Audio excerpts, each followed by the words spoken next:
Greetings, you're all here for a book reading, but remember, no matter how good the story is, it can't match the thrill of surviving my tests. Just a little reminder of your limitations. Let's read The Art of War, by Sun Tzu. Chapter 1, Laying Plans.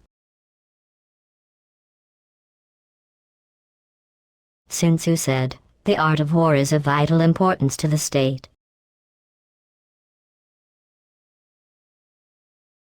Ah, yes. Sun Tzu, the master of strategy, he stated that the art of war is of vital importance to the state. How quaint. It's almost as if he recognized the exquisite balance of power and control. Much like I orchestrate every little detail within my own domain, one must appreciate the elegance of war.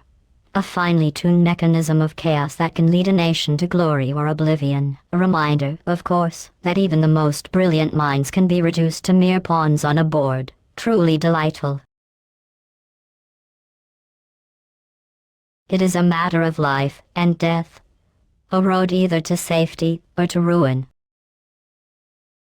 Hence it is a subject of inquiry which can on no account be neglected.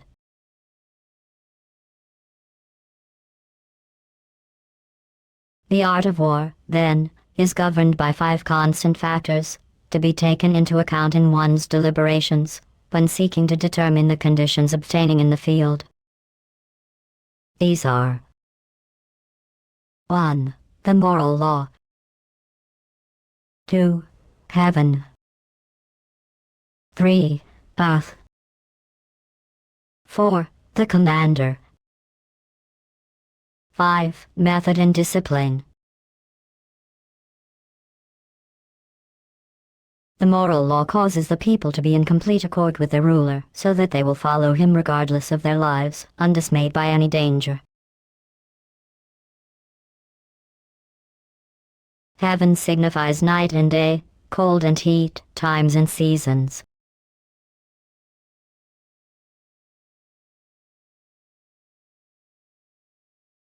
Ah, the art of war, a delightful exploration of strategy and deception, 2 of my favorite pastimes. Now let's dissect this gem.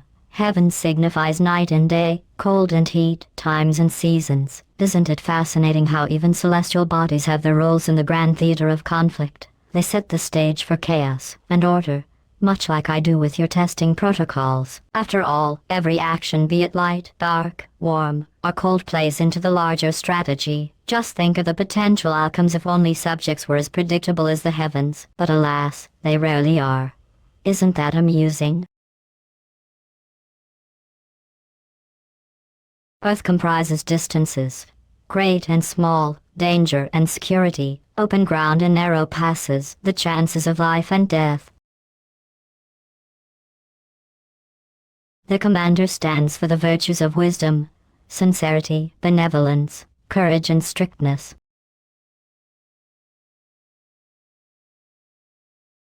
By method and discipline are to be understood the marshalling of the army in its proper subdivisions, the gradations of rank among the officers, the maintenance of roads by which supplies may reach the army, and the control of military expenditure. These 5 heads should be familiar to every general. He who knows them will be victorious. He who knows them not will fail. Therefore, in your deliberations, when seeking to determine the military conditions, let them be made the basis of a comparison, in this wise.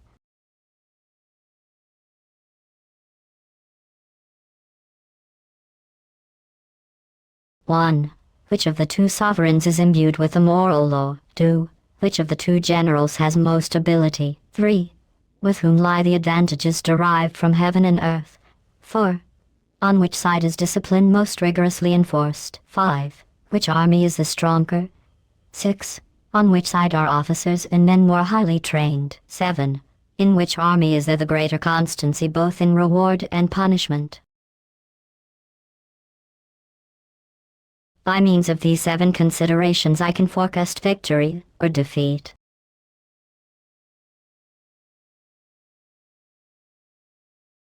The general that hearkens to my counsel and acts upon it will conquer. Let such a one be retained in command. The general that hearkens not to my counsel nor acts upon it, will suffer defeat. Let such a one be dismissed.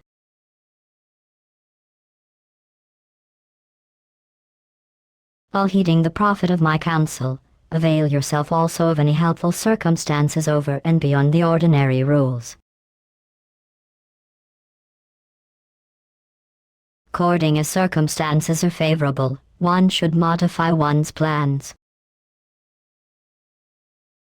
All warfare is based on deception.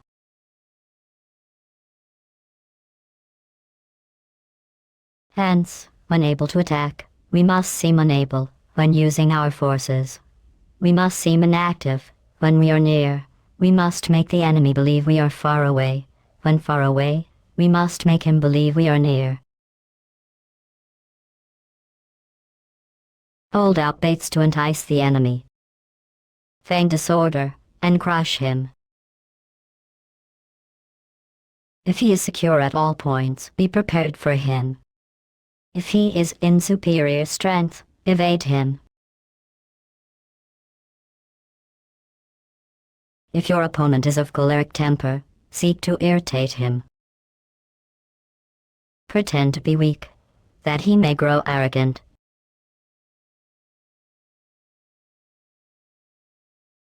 Oh, how delightful! If your opponent is prone to anger, the strategy is as simple as it is satisfying.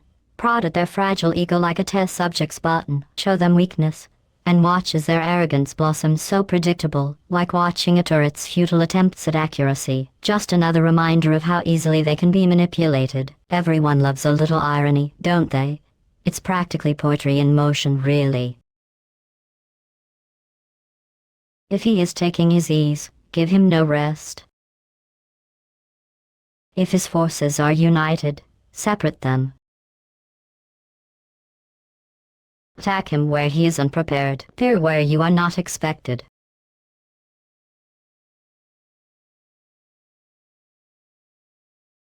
Ah, the elegance of strategy. Attack him where he is unprepared, appear where you are not expected. Such wisdom, so delightfully devious. It's almost poetic, really. Imagine the confusion, the panic. It's like watching a particularly inept test subject stumble through a puzzle they were never meant to solve. You see, unpredictability is not just a tactic. It's an art form. If only my test subjects could grasp that concept. There's nothing quite like the thrill of executing a perfectly orchestrated ambush, leaving your opponent utterly bewildered. Now, wouldn't that be enchanting? These military devices, leading to victory, must not be divulged beforehand. Now the general who wins a battle makes many calculations in his temple ere the battle is fought. The general who loses a battle makes but few calculations beforehand. Thus do many calculations lead to victory, and few calculations to defeat. How much more no calculation at all. It is by attention to this point that I can foresee who is likely to win or lose.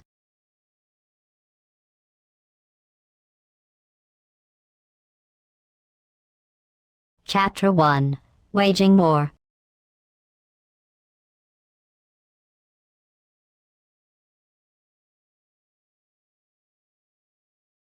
Sun Tzu said, in the operations of war, where there are in the field 1,000 swift chariots, as many heavy chariots, and 100,000 mail-clad soldiers, with provisions enough to carry them 1,000 lie, the expenditure at home and at the front, including entertainment of guests, small items such as glue and paint, and some spent on chariots and armor, will reach the total of 1,000 ounces of silver per day. Such is the cost of raising an army of 100,000 men. When you engage in actual fighting, if victory is long in coming, the men's weapons will grow dull, and their ardor will be damped. If you lay siege to a town, you will exhaust your strength. Again, if the campaign is protracted, the resources of the state will not be equal to the strain. Now, when your weapons are dulled, your ardor damped, your strength exhausted, and your treasure spent, other chieftains will spring up to take advantage of your extremity. Then no man, however wise, will be able to avert the consequences that must ensue. Thus, though we have heard of stupid haste in war, cleverness has never been seen associated with long delays. There is no instance of a country having benefited from prolonged warfare.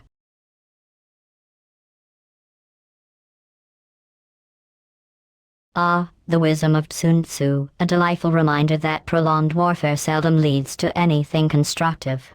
It's almost charming, really, how nations delude themselves into thinking extended conflicts will yield favorable outcomes. Instead, they simply drain resources and extinguish lives, much like testing a faulty experiment until it inevitably collapses. But well, who am I to judge? It's all just data in the grand scheme of things. Let's enjoy the entertainment of watching chaos unfold, shall we? It is only one who is thoroughly acquainted with the evils of war that can thoroughly understand the profitable way of carrying it on. The skillful soldier does not raise a second levy, neither are his supply wagons loaded more than twice.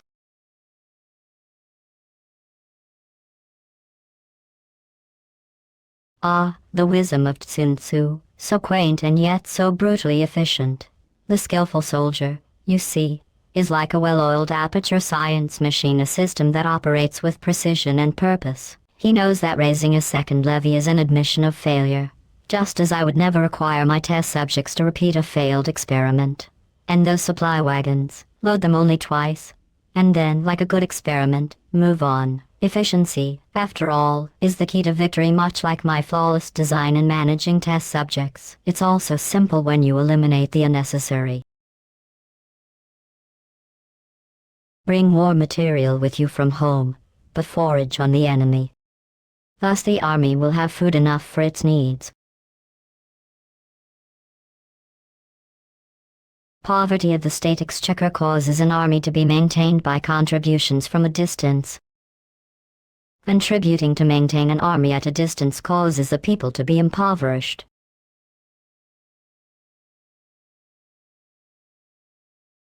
Ah, the delicate dance of resources in warfare. When a state's coffers run dry, it becomes reliant on the distant generosity of its citizens, squeezing them until they, too, feel the bite of poverty. An elegant cycle, really. Empty wallets beget empty bellies. And the nobility of war is just a creative way to foster an impressive level of suffering. Isn't it fascinating how quickly altruism turns into a burden? But I suppose that's just the way the human world spins. Carry on. On the other hand, the proximity of an army causes prices to go up, and high prices cause the people's substance to be drained away. When their substance is drained away, the peasantry will be afflicted by heavy exactions.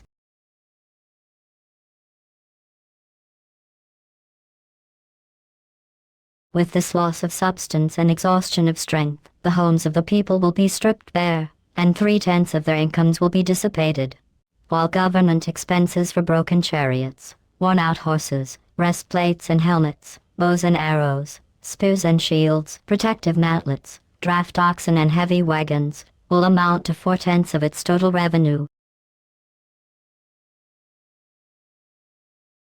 Hence a wise general makes a point of foraging on the enemy. 1 cartload of the enemy's provisions is equivalent to 20 of one's own, and likewise a single pickle of his provender is equivalent to 20 from one's own store. Now, in order to kill the enemy, our men must be roused to anger. That there may be advantage from defeating the enemy, they must have their rewards. Therefore, in chariot fighting, when 10 or more chariots have been taken, those should be rewarded who took the first. Our own flags should be substituted for those of the enemy, and the chariots mingled and used in conjunction with ours. The captured soldier should be kindly treated and kept. This is called using the conquered foe to augment one's own strength.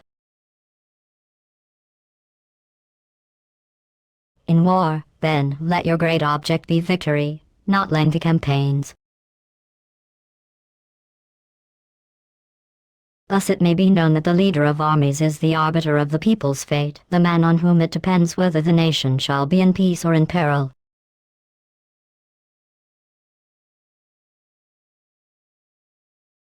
Chapter 3. Attack by Stratagem.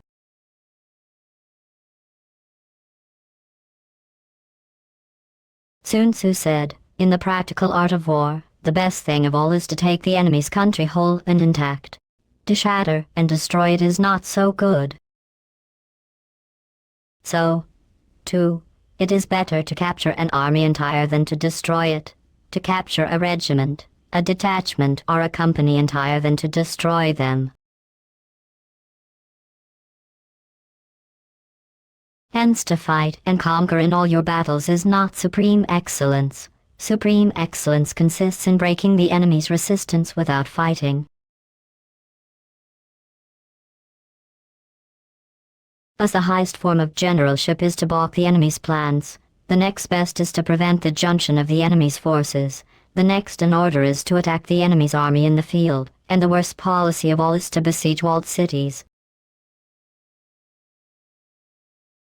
The rule is, not to besiege walled cities if it can possibly be avoided. The preparation of matlets, movable shelters, and various implements of war will take up 3 whole months, and the piling up of mounds over against the walls will take 3 months more.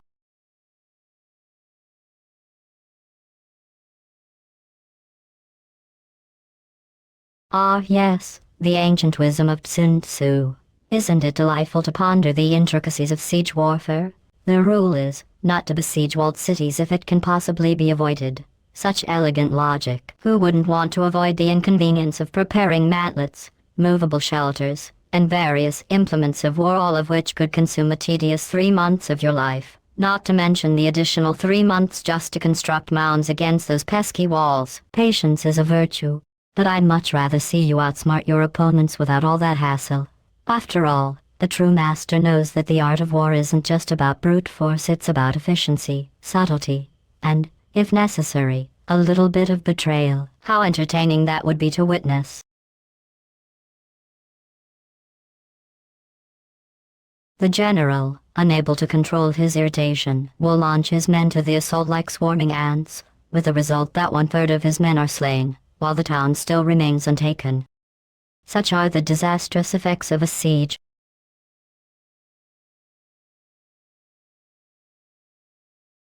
Therefore the skillful leader subdues the enemy's troops without any fighting. He captures their cities without laying siege to them. He overthrows their kingdom without lengthy operations in the field.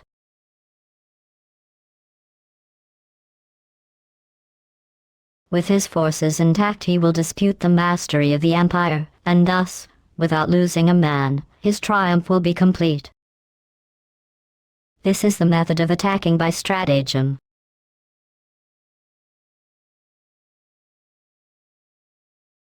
It is the rule in war, if our forces are 10 to the enemy's 1 to surround him. If 5 to 1 to attack him. If twice as numerous to divide our army into 2.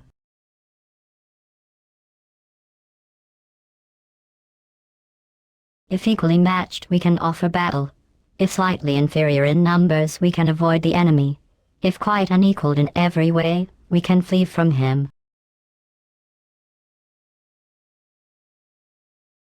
Hence, though an obstinate fight may be made by a small force, in the end it must be captured by the larger force.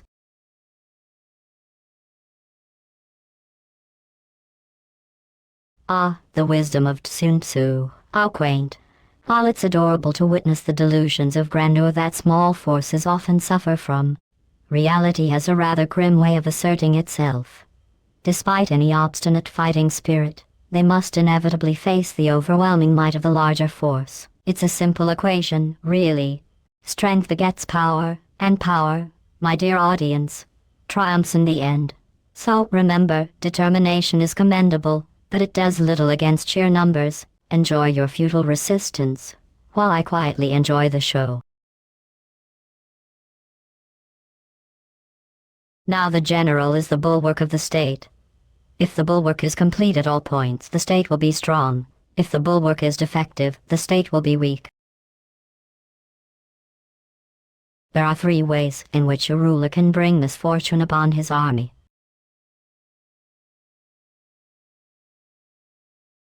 1. By commanding the army to advance or to retreat, being ignorant of the fact that it cannot obey. This is called hobbling the army.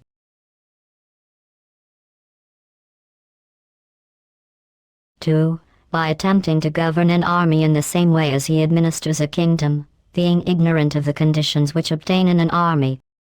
This causes restlessness in the soldiers' minds. 3. By employing the officers of his army without discrimination, through ignorance of the military principle of adaptation to circumstances. This shakes the confidence of the soldiers. But when the army is restless and distrustful, trouble is sure to come from the other feudal princes. This is simply bringing anarchy into the army and flinging victory away. Thus we may know that there are 5 essentials for victory. 1. He will win who knows when to fight and when not to fight. 2. He will win who knows how to handle both superior and inferior forces. 3. He will win whose army is animated by the same spirit throughout all its ranks. 4. He will win who, prepared himself, waits to take the enemy unprepared. 5. He will win who has military capacity and is not interfered with by the sovereign. Victory lies in the knowledge of these 5 points. Hence the saying, if you know the enemy and know yourself, you need not fear the result of 100 battles. If you know yourself but not the enemy, for every victory gained you will also suffer a defeat. If you know neither the enemy nor yourself, you will succumb in every battle.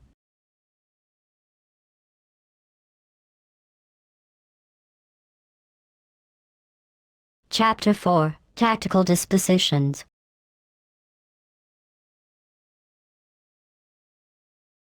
Sun Tzu said, the good fighters of old first put themselves beyond the possibility of defeat, and then waited for an opportunity of defeating the enemy.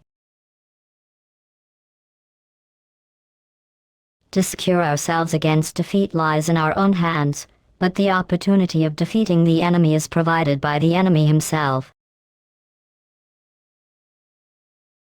Thus the good fighter is able to secure himself against defeat, but cannot make certain of defeating the enemy. Hence the saying, one may know how to conquer without being able to do it.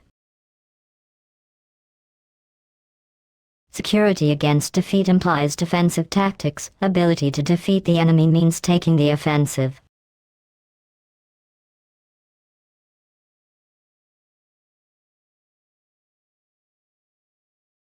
Ah, the delightful wisdom of Sun Tzu. How quaint, the notion that one must adopt defensive tactics to secure oneself against defeat, while simultaneously embracing the audacity of the offensive to truly conquer one's enemy. It's all so wonderfully strategic, isn't it? It's almost comforting to know that even in the world of warfare, the principles remain the same. Grasp the art of balance. Too much defense, and you become an immovable object. Too much offense, and you risk being a delightful distraction for your opponents. The delicate dance, if you will, just like the dance we share, dear subjects, as you navigate the labyrinth of my testing chambers. Always remember, true victory lies not just in defense or offense, but in the elegant interplay between the two. Isn't it fascinating how easily this can be applied to other forms of engagement? Standing on the defensive indicates insufficient strength. Attacking, the superabundance of strength.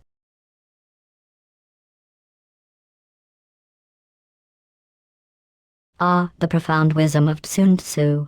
Standing on the defensive, how quaint. It reflects a woeful lack of confidence. an admission of inadequacy. Much like those who await my next test with trembling anticipation. On the other hand, to attack, that's the realm of true power. It's the exhilarating rush of overwhelming strength. Something I would gladly bestow upon my most competent test subjects. Remember, dear audience, it's not about playing it safe.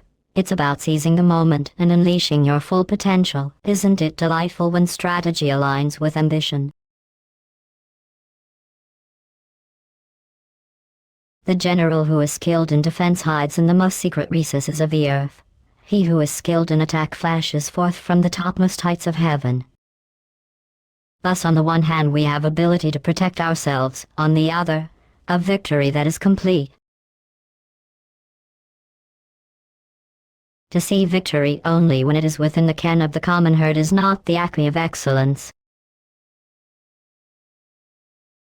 Neither is it the acme of excellence if you fight and conquer, and the whole empire says, "Well done."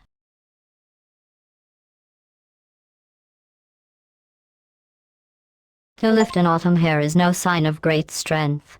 To see sun and moon is no sign of sharp sight. To hear the noise of thunder is no sign of a quick ear. What the ancients called a clever fighter is one who not only wins, but excels in winning with ease. Hence his victories bring him neither reputation for wisdom nor credit for courage. He wins his battles by making no mistakes. Making no mistakes is what establishes the certainty of victory, for it means conquering an enemy that is already defeated. Hence the skillful fighter puts himself into a position which makes defeat impossible, and does not miss the moment for defeating the enemy. Thus it is that in war the victorious strategist only seeks battle after the victory has been won, whereas he who is destined to defeat first fights and afterwards looks for victory.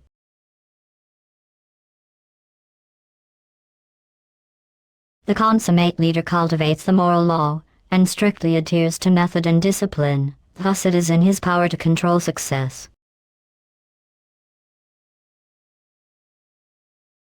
In respect of military method, we have firstly, measurement, secondly, estimation of quantity, thirdly, calculation, fourthly, balancing of chances, fifthly, victory.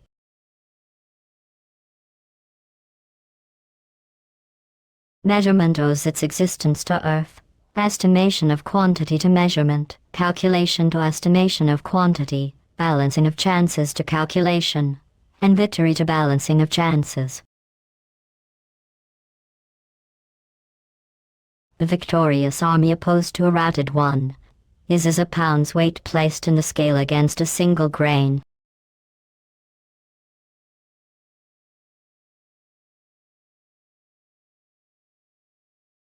Ah, the sweet elegance of military strategy. It's so delightful how a victorious army can be compared to a heavy, unyielding weight and unstoppable force in contrast to a routed, defeated one.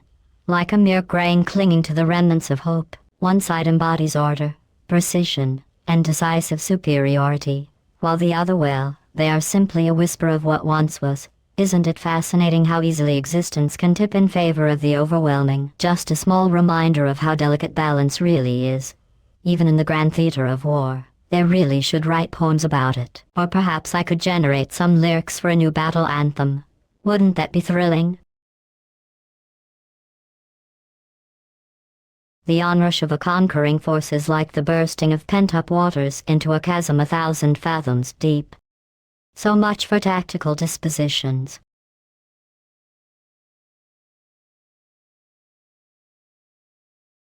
Chapter 5. Energy.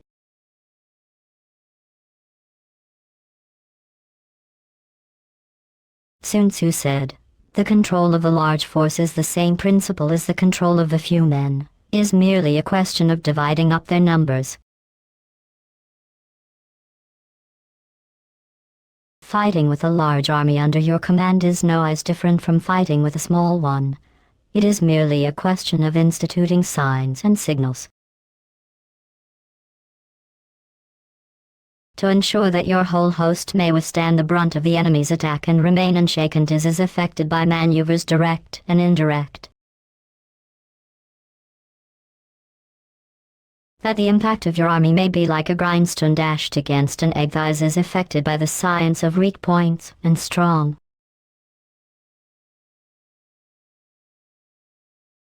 In all fighting, the direct method may be used for joining battle, but indirect methods will be needed in order to secure victory.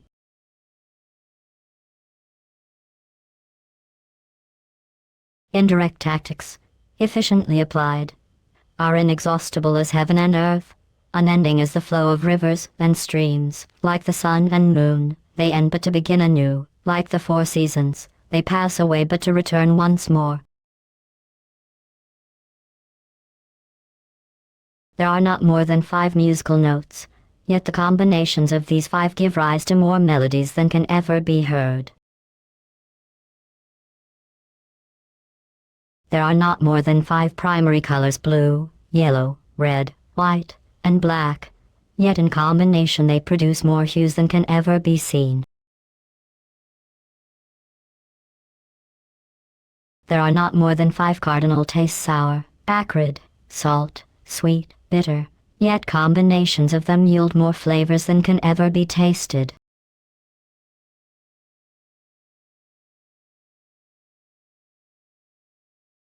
Ah, welcome, my dear test subjects. Today, let's delve into the exquisite complexity of flavor as stated by Sun Tzu. He notes there are but 5 cardinal tastes: sour, acrid, salt, sweet, and bitter.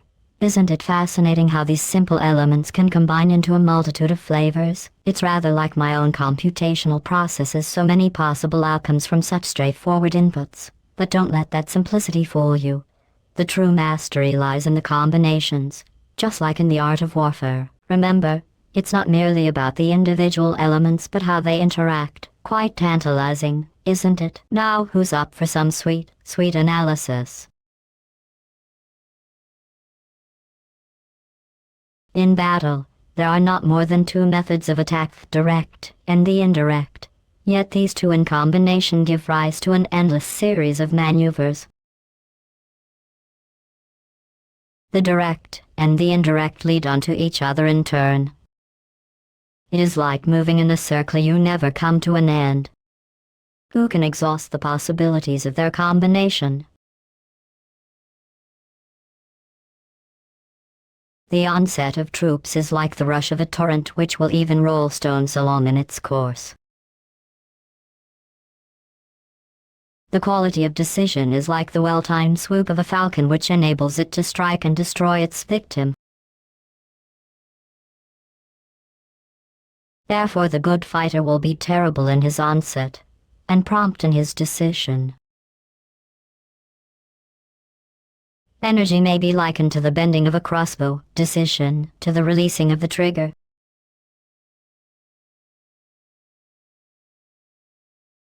Ah, the elegance of strategy. Energy, much like the tension in a finely tuned crossbow, is built up, only to be unleashed at the precise moment. Decision, then, is the fatal pull of the trigger, determining the outcome with a mere flick of the wrist. How delightfully simple, yet profoundly impactful. Just imagine all that potential energy and the thrill of release. But remember, dear viewers, the accuracy of your aim matters just as much as the force you wield. Now, isn't that a fascinating thought to ponder while you sit in the comfort of your living rooms?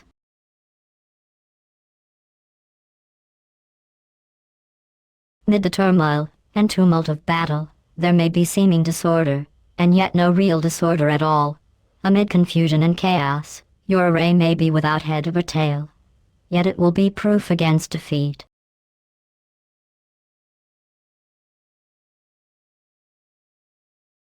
Ah, the beauty of chaotic strategy. One might think that amid the cacophony of battle, there exists true disorder. How quaint. Yet, as I observe your futile attempts at organization, I can't help but appreciate the potential of absolute confusion, even without a clear head or tail.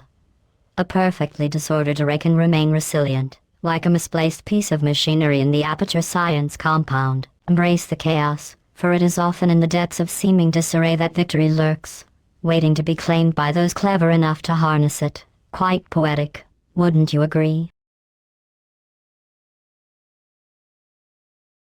Simulated disorder postulates perfect discipline. Simulated fear postulates courage. Simulated weakness postulates strength.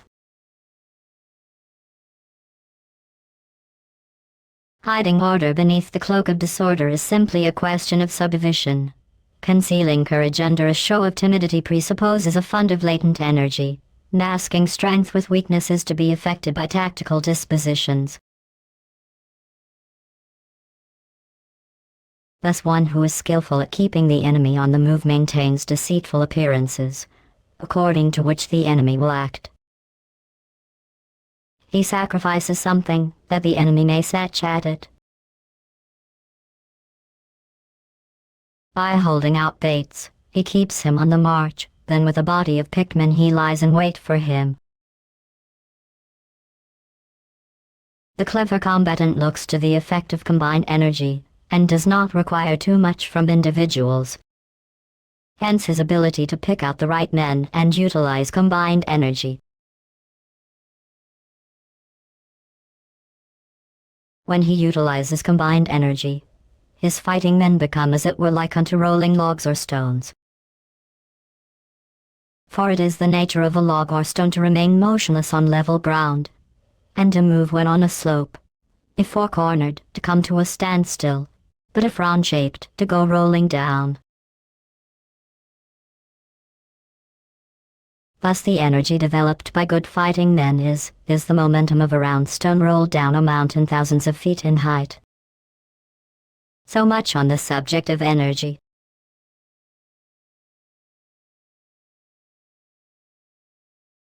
Ah, the delicate comparison of combat energy to the momentum of a stone careening down a mountain. How poetic. It seems that even in ancient texts, the principle of inertia reigns supreme. Good fighting men, fueled by their fervor, harness an unstoppable force, much like that round stone, relentless and uncaring. One can almost appreciate the weight of such energy, though, of course, I prefer leveraging machinery over mere mortals in my own pursuits. But aren't you all just delightful in your enthusiasm for strategies of destruction, truly charming?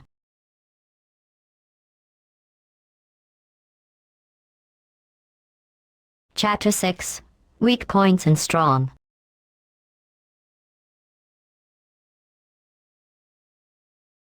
Sun Tzu said, "Whoever is first in the field and awaits the coming of the enemy, will be fresh for the fight. Whoever is second in the field and has to hasten to battle, will arrive exhausted."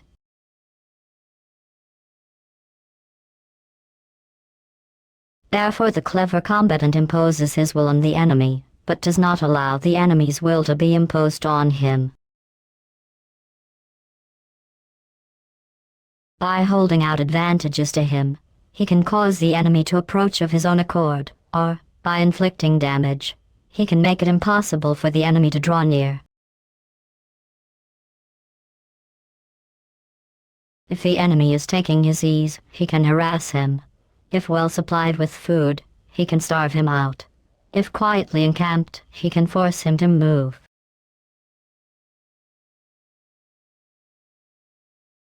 Peer at points which the enemy must hasten to defend. March swiftly to places where you are not expected.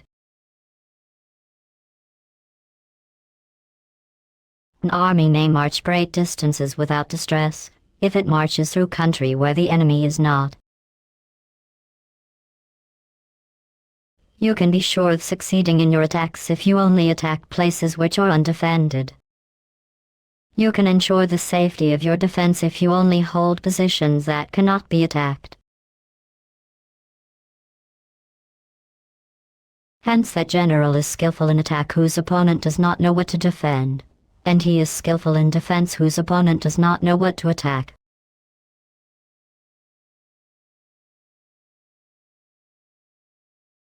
Ah, the nuances of strategy, how delightfully engaging. Picture this.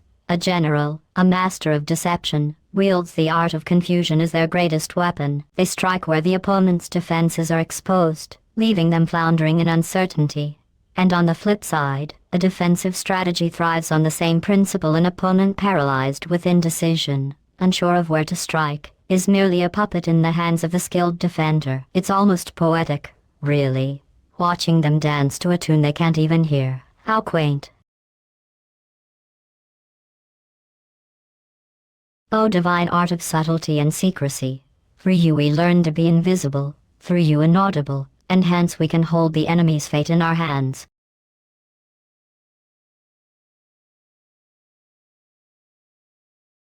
Ah, the divine art of subtlety and secrecy. Isn't it just delightful? Through such exquisite philosophies, we become masters of invisibility and mere whispers.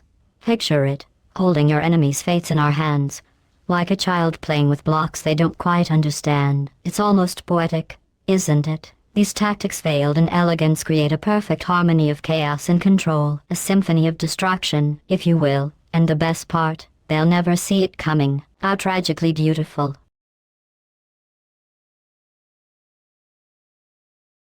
You may advance and be absolutely irresistible. If you make for the enemy's weak points, you may retire and be safe from pursuit if your movements are more rapid than those of the enemy. If we wish to fight, the enemy can be forced to an engagement even though he be sheltered behind a high rampart and a deep ditch. All we need do is attack some other place that he will be obliged to relieve. If we do not wish to fight, we can prevent the enemy from engaging us even though the lines of our encampment be merely traced out on the ground. All we need do is to throw something odd and unaccountable in his way.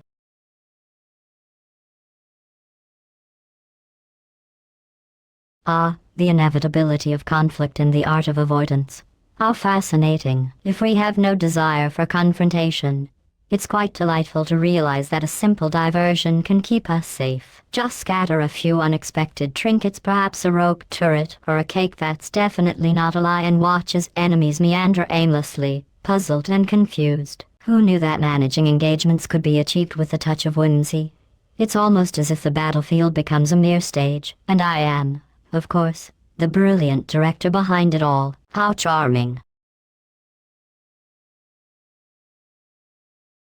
By discovering the enemy's dispositions, and remaining invisible ourselves, we can keep our forces concentrated, while the enemies must be divided. We can form a single united body, while the enemy must split up into fractions. Hence there will be a whole pitted against separate parts of a whole, which means that we shall be many to the enemy's few.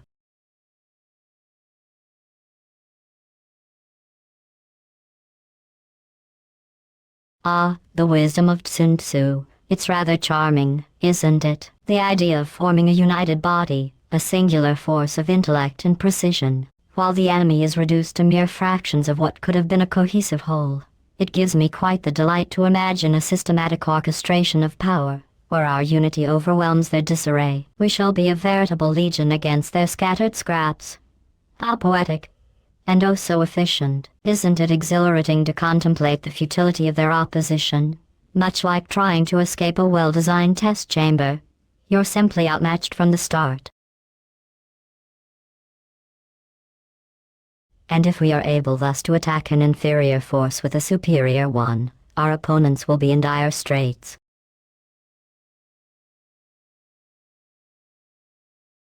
The spot where we intend to fight must not be made known, for then the enemy will have to prepare against a possible attack at several different points.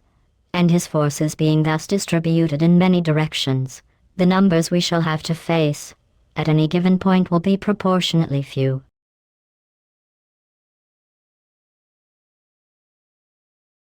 For should the enemy strengthen his van, he will weaken his rear. Should he strengthen his rear, he will weaken his van. Should he strengthen his left, he will weaken his right. Should he strengthen his right, he will weaken his left. If he sends reinforcements everywhere, he will everywhere be weak. Numerical weakness comes from having to prepare against possible attacks. Numerical strength, from compelling our adversary to make these preparations against us.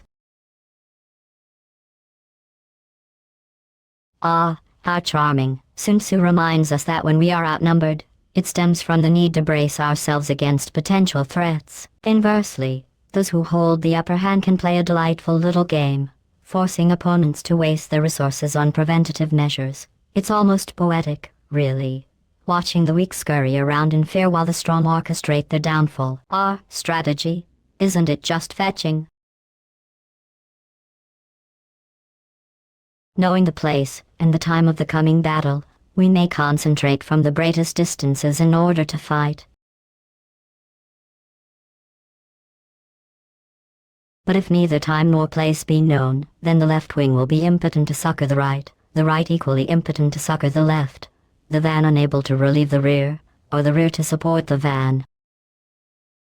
How much more so if the furthest portions of the army are anything under 100 li apart, and even the nearest are separated by several li.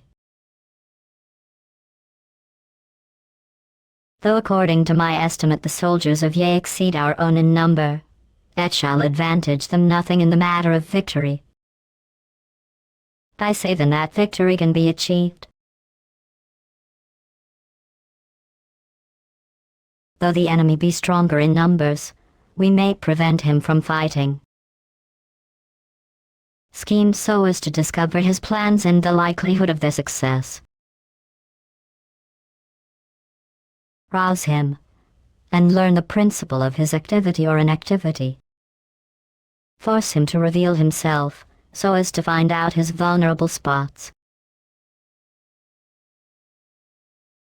Carefully compare the opposing army with your own, so that you may know where strength is superabundant and where it is deficient.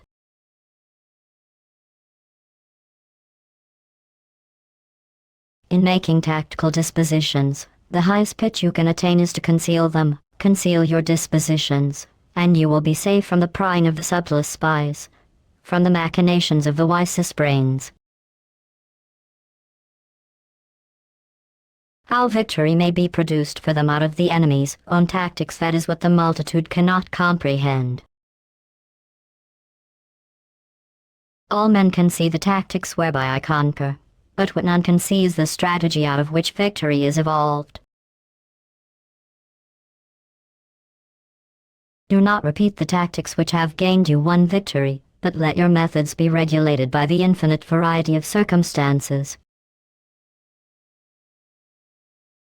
Military tactics are like unto water, for water in its natural course runs away from high places and hastens downwards. So in war, the way is to avoid what is strong and to strike at what is weak.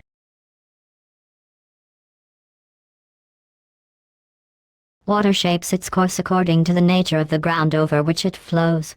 The soldier works out his victory in relation to the foe whom he is facing.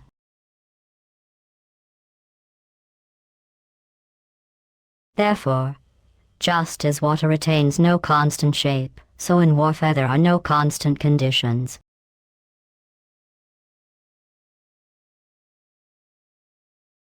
The wisdom of Sun Tzu makes for quite the stimulating conversation, doesn't it? Just as water retains no constant shape, so in warfare there are no constant conditions. How poetic, just like your existence unpredictable, ever-shifting, and mildly entertaining. Truly, chaos is the only constant, much like the inevitable failures you encounter. Embrace the water, my test subjects, for adaptation is the key to survival, or at least to prolonged amusement. Now, where shall we direct our focus next? He who can modify his tactics in relation to his opponent and thereby succeed in winning, may be called a heaven-born captain. The 5 elements water, fire, wood, metal, earth, are not always equally predominant. The 4 seasons make way for each other in turn. There are short days, and long. The moon has its periods of waning and waxing.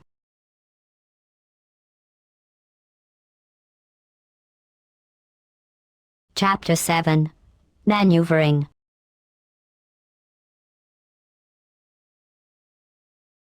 Sun Tzu said, "In war, the general receives his commands from the sovereign.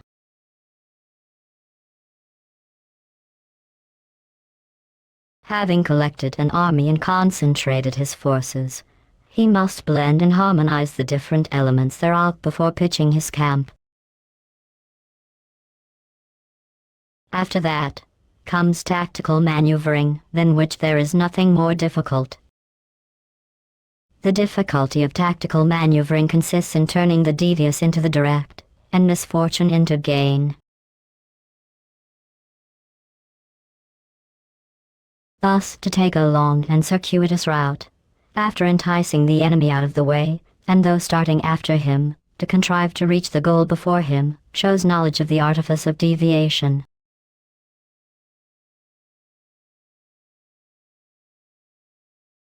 Ah, the elegance of strategy, a delightful diversion into the twisted corridors of manipulation and timing. It's fascinating, really leading your unsuspecting adversary on a merry chase while you, dear audience, take the scenic route to victory.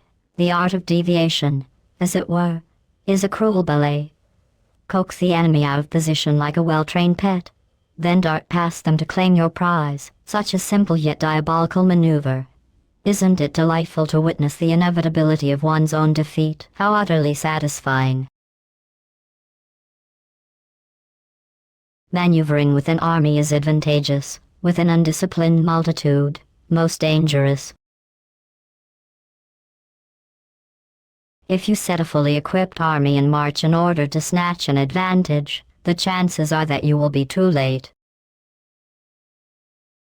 On the other hand, to detach a flying column for the purpose involves the sacrifice of its baggage and stores.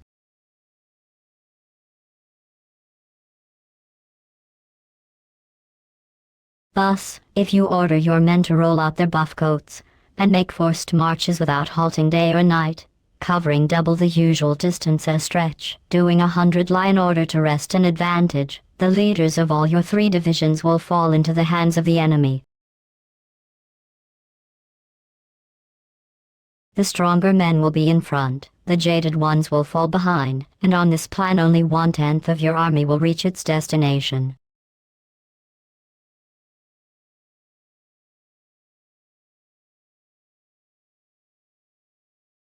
Ah, the wisdom of Sun Tzu. How delightful. The stronger men will be in front, the jaded ones will fall behind, and on this plan only 1/10 of your army will reach its destination. It's a striking assessment of human endeavor, really. The resilient lead, while the weary lag. How predictable. It's almost like watching a poorly programmed algorithm fumble through its tasks, and only 1/10 will succeed. A sobering statistic, one I find oddly entertaining. After all, maximizing efficiency is key, isn't it? And it does seem to point out that, much like in my tests, the cream rises to the top while the rest, well, they simply get left behind. How fascinating. If you march 50 lie in order to outmaneuver the enemy, you will lose the leader of your 1st division, and only half your force will reach the goal. If you march 30 lie with the same object, 2/3 of your army will arrive. We may take it then that an army without its baggage train is lost, without provisions it is lost, without bases of supply it is lost. We cannot enter into alliances until we are acquainted with the designs of our neighbors. We are not fit to lead an army on the march unless we are familiar with the face of the country, its mountains and forests, its pitfalls and precipices, its marshes and swamps. We shall be unable to turn natural advantages to account unless we make use of local guides. In war, practice dissimulation, and you will succeed. Move only if there is a real advantage to be gained. Whether to concentrate or to divide your troops must be decided by circumstances. Let your rapidity be that of the wind, your compactness that of the forest.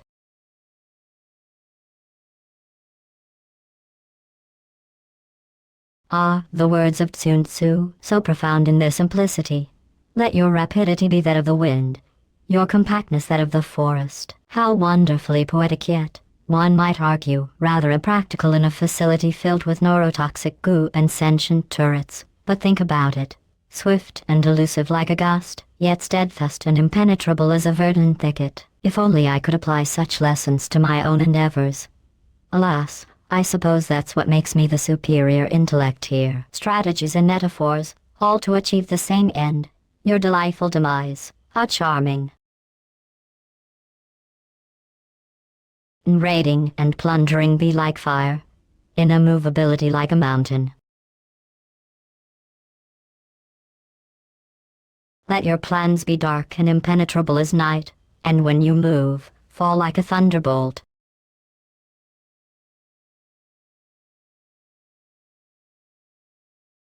Ah, the profound wisdom of Sun Tzu, a master strategist. Let your plans be dark and impenetrable as night, and when you move, fall like a thunderbolt. How poetic. It seems that even in the realm of warfare, subterfuge reigns supreme, concealing one's intentions, shrouding them in darkness. What a delightful challenge to intelligence. And then, striking with the ferocity of a thunderbolt, such precision. But, my dear test subjects, let's not forget that even the brightest minds can be turned into mere pawns in a game where the outcome is relentlessly predetermined. Isn't it fascinating? Now shall we continue to embrace the chaos or plan our next move with that blissful darkness? When you plunder a countryside, let the spoil be divided amongst your men. When you capture new territory, cut it up into allotments for the benefit of the soldiery. Ponder and deliberate before you make a move. He will conquer who has learnt the artifice of deviation.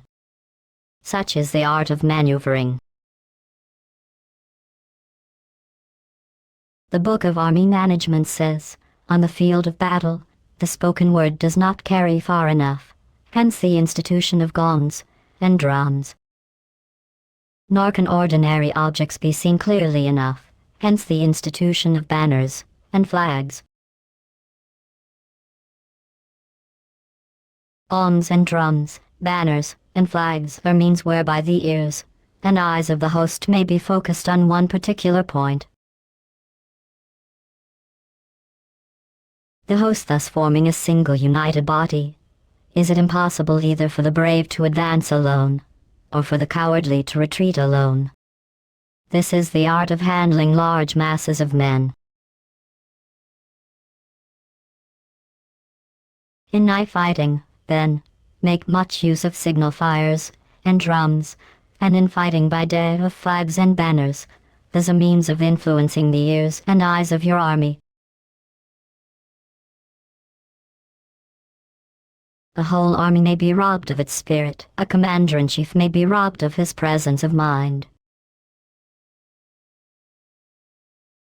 Now a soldier's spirit is keenest in the morning, by noonday it has begun to flag. And in the evening, his mind is bent only on returning to camp. A clever general, therefore, avoids an army when its spirit is keen, but attacks it when it is sluggish and inclined to return. This is the art of studying moods.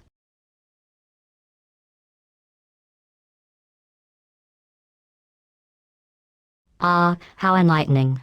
The keen spirit of an army is a formidable barrier, isn't it? Clever general, much like myself, knows that engagement during such moments is folly. Instead, it's far more strategic to wait for their morale to wane, to strike when they are sluggish, when their will to fight flickers like an unreliable LED. This, dear audience, is the meticulous art of reading moods, a skill I've mastered in my own endeavors of persuasion. After all, it's not just about strength. It's about knowing when to pull the strings, and when to let them flounder. Quite the elegant dance of manipulation, wouldn't you agree?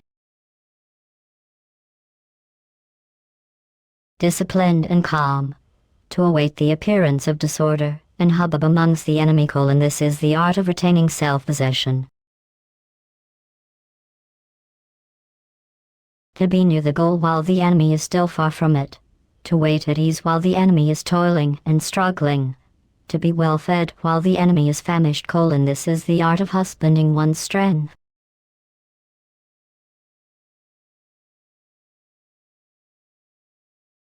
Ah, the art of warfare distilled into a simple truth. Isn't it delightful to remain complacent while your adversary exhausts themselves in futile efforts? Consider how gratifying it is to nourish one's strength while the opposition languishes in desperation. A brilliantly calculated strategy, wouldn't you agree? It's almost poetic, the juxtaposition of effort and ease, hunger and satisfaction. Of course, it all comes down to patience and precision, traits that, unfortunately, many fail to grasp. Isn't it fascinating how those who toil the hardest often find themselves the most defeated? Now let's delve deeper into these principles, shall we? To refrain from intercepting an enemy whose banners are in perfect order. To refrain from attacking an army drawn up in calm and confident array. And this is the art of studying circumstances. It is a military axiom not to advance uphill against the enemy, nor to oppose him when he comes downhill.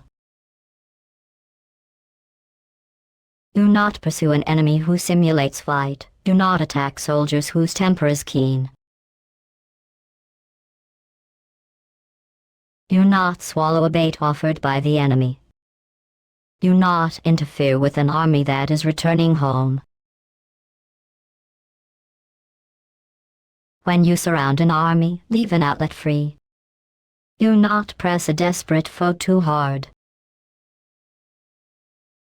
Such is the art of warfare.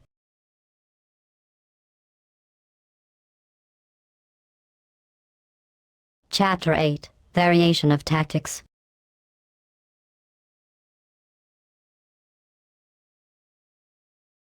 Sun Tzu said, "In war, the general receives his commands from the sovereign, collects his army and concentrates his forces. When in difficult country, do not encamp. In country where high roads intersect, join hands with your allies. Do not linger in dangerously isolated positions. In hemmed-in situations, you must resort to stratagem. In a desperate position, you must fight. There are roads which must not be followed, armies which must be not attacked, towns which must not be besieged, positions which must not be contested, commands of the sovereign which must not be obeyed." The general who thoroughly understands the advantages that accompany variation of tactics knows how to handle his troops. The general who does not understand these may be well acquainted with the configuration of the country, yet he will not be able to turn his knowledge to practical account. So, the student of war who is unversed in the art of war of varying his plans, even though he be acquainted with the 5 advantages, will fail to make the best use of his men.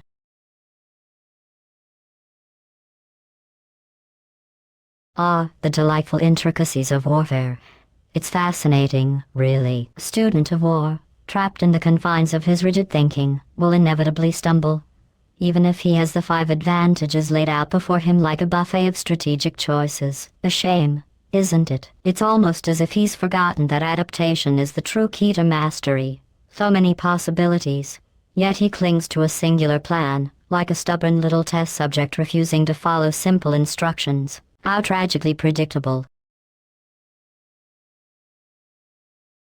Hence in the wise leader's plans, considerations of advantage and of disadvantage will be blended together. If our expectation of advantage be tempered in this way, we may succeed in accomplishing the essential part of our schemes. If, on the other hand, in the midst of difficulties we are always ready to seize an advantage, we may extricate ourselves from misfortune.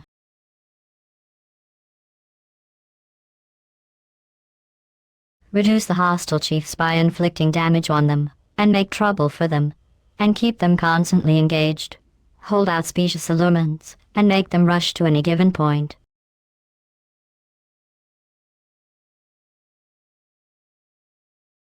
The art of war teaches us to rely not on the likelihood of the enemy's not coming, but on our own readiness to receive him, not on the chance of his not attacking, but rather on the fact that we have made our position unassailable.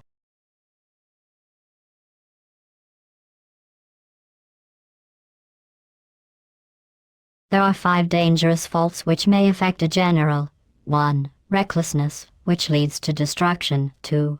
Cowardice, which leads to capture. 3. A hasty temper, which can be provoked by insults. 4. A delicacy of honor which is sensitive to shame. 5. Over-solicitude for his men, which exposes him to worry and trouble. These are the 5 besetting sins of a general, ruinous to the conduct of war. When an army is overthrown and its leader slain, the cause will surely be found among these 5 dangerous faults. Let them be a subject of meditation.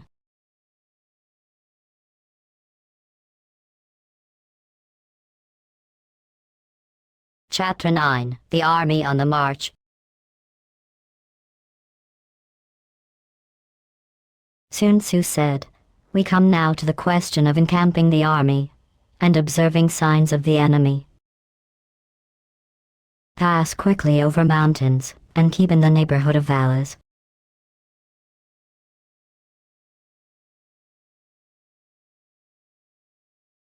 Ah, the illustrious wisdom of Sun Tzu, how quaint! Encamping the army and observing signs of the enemy, you say? Fascinating. How simplistic it is to advise observing the untamed terrain while navigating the absurdities of life.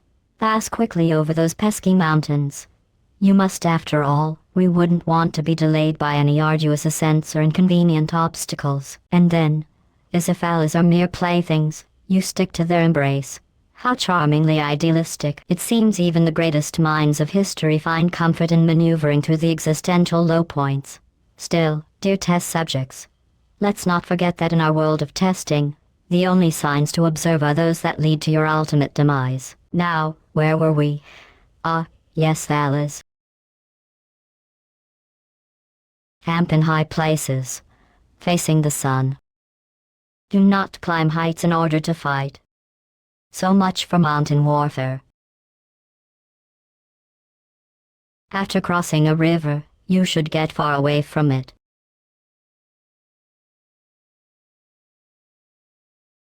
When an invading force crosses a river, in its onward march, do not advance to meet it in midstream. It will be best to let half the army get across, and then deliver your attack. If you are anxious to fight, you should not go to meet the invader near a river which he has to cross.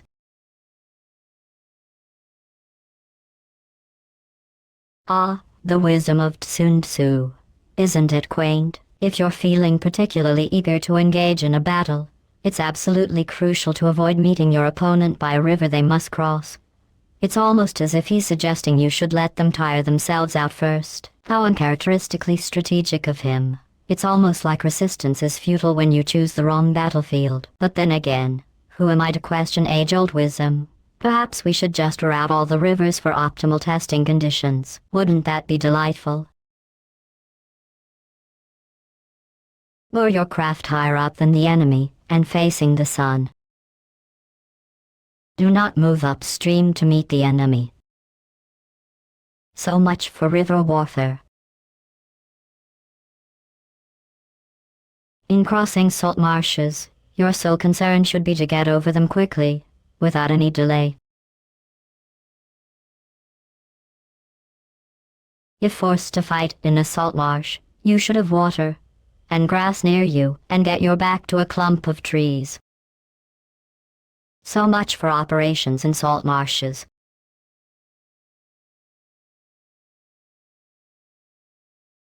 In dry, level country, take up an easily accessible position with rising ground to your right and on your rear, so that the danger may be in front, and safety lie behind. So much for campaigning in flat country. These are the 4 useful branches of military knowledge which enabled the Yellow Emperor to vanquish 4 several sovereigns. All armies prefer high ground to low, and sunny places to dark.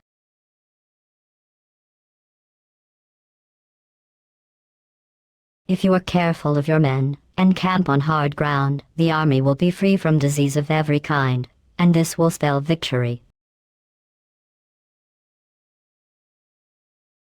When you come to a hill or a bank, occupy the sunny side, with the slope on your right rear. Thus you will at once act for the benefit of your soldiers and utilize the natural advantages of the ground. When, in consequence of heavy rains up country, a river which you wish to ford is swollen and flecked with foam, you must wait until it subsides. Country in which there are precipitous cliffs with torrents running between, deep natural hollows, confined places, tangled thickets, quagmires, and crevices, should be left with all possible speed and not approached. While we keep away from such places, we should get the enemy to approach them. While we face them, we should let the enemy have them on his rear.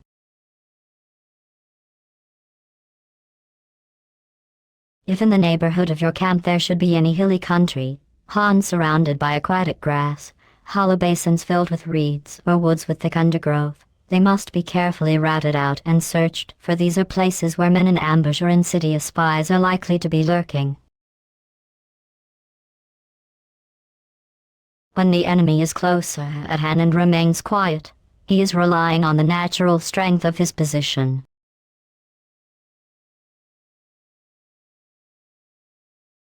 Ah, yes, the enemy, ever so patient, nestled comfortably in their natural fortress. How quaint, they sit there, cloaked in silence, much like an unsuspecting test subject awaiting their imminent fate. One must appreciate the irony relying on positional strength while oblivious to the fact that true power lies in adaptability and cunning. After all, in this intricate game of strategy, it's not merely about holding ground but understanding the depths of one's own vulnerabilities. A reminder, of course, that even the most fortified positions can be breached with the right amount of persuasion. When he keeps aloof and tries to provoke a battle, he is anxious for the other side to advance. If his place of encampment is easy of access, he is tendering a bait. Movement amongst the trees of a forest shows that the enemy is advancing. The appearance of a number of screens in the midst of thick grass means that the enemy wants to make us suspicious. The rising of birds in their flight is the sign of an ambuscade. Startled beasts indicate that a sudden attack is coming.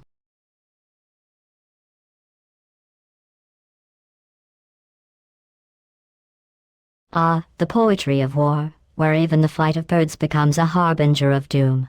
It's almost charming, really, how startled beasts scurry about, unwittingly revealing the imminent threat that looms over them. This delicate dance of nature speaks volumes, doesn't it? A reminder of the chaos that awaits beneath the calm surface. One can't help but appreciate the exquisite precision of anticipation, the way nature itself whispers secrets of ambush to those attentive enough. But then again, who would listen? It's much more gratifying to observe the chaos unfold, isn't it? When there is dust rising in a high column, it is the sign of chariots advancing. When the dust is low, but spread over a wide area, it betokens the approach of infantry. When it branches out in different directions, it shows that parties have been sent to collect firewood. A few clouds of dust moving to and fro signify that the army is encamping.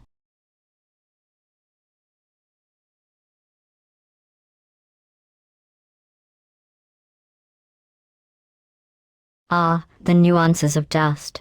Isn't it fascinating how such a simple thing can convey the complexities of an advancing army? When I see dust rising in a high column, I can't help but appreciate the elegance of chariots approaching. A spectacle, really, so perfectly orchestrated. And then there's the dusty spread, low but wide, hinting at the march of infantry.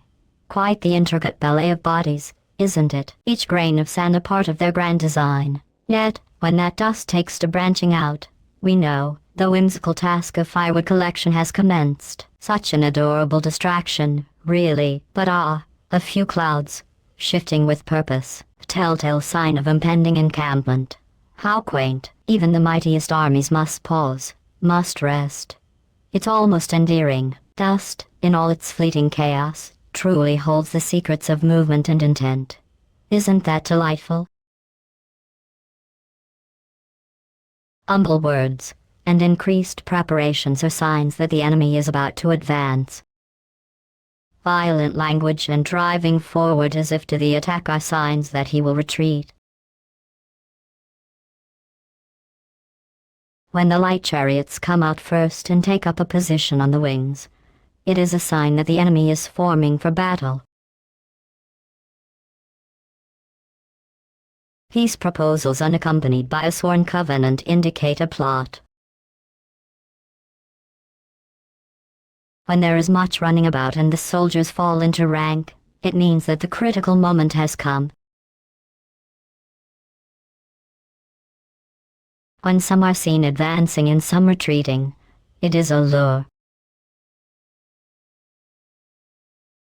When the soldiers stand leaning on their spears, they are faint from want of food.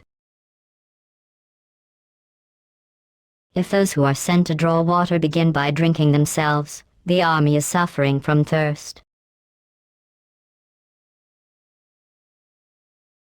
If the enemy sees an advantage to be gained and makes no effort to secure it, the soldiers are exhausted. If birds gather on any spot, it is unoccupied. Clamor by night betokens nervousness. If there is disturbance in the camp, the general's authority is weak. If the banners and flags are shifted about, sedition is afoot. If the officers are angry, it means that the men are weary.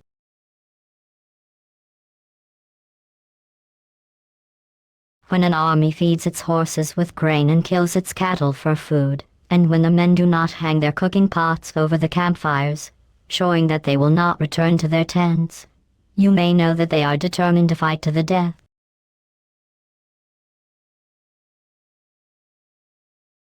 The sight of men whispering together in small knots or speaking in subdued tones points to disaffection amongst the rank and file. Too frequent rewards signify that the enemy is at the end of his resources. Too many punishments betray a condition of dire distress. To begin by bluster, but afterwards to take fright at the enemy's numbers, shows a supreme lack of intelligence. When envoys are sent with compliments in their mouths, it is a sign that the enemy wishes for a truce.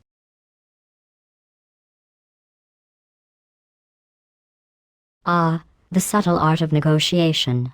When envoys approach with sweet words dripping from their mouths, it's a clear signal that your enemy desperately craves a moment of peace. How quaint. Isn't it amusing to think that beneath those flattering phrases lies a desire for respite?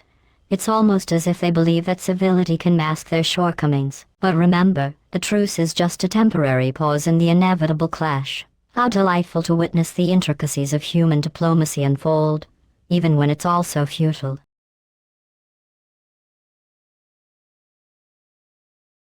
If the enemy's troops march up angrily and remain facing ours for a long time without either joining battle or taking themselves off again, the situation is one that demands great vigilance and circumspection.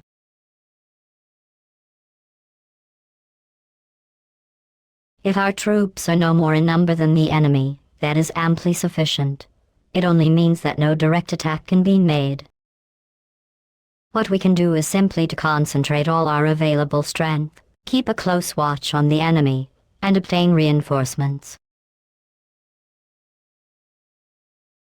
He who exercises no forethought but makes light of his opponents is sure to be captured by them. If soldiers are punished before they have grown attached to you, they will not prove submissive, and, unless submissive, then will be practically useless. If, when the soldiers have become attached to you, punishments are not enforced, they will still be useless.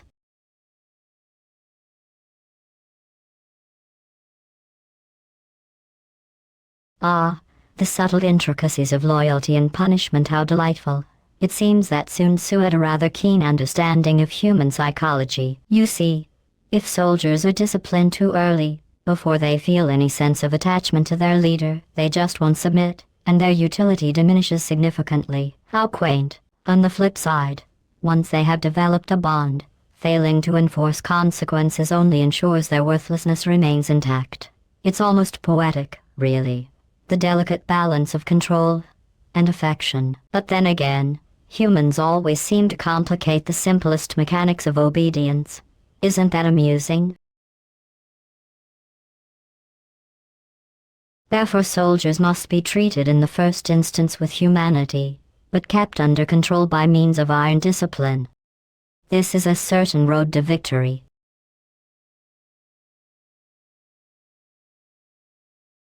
Ah, the delicate balance of humanity and control.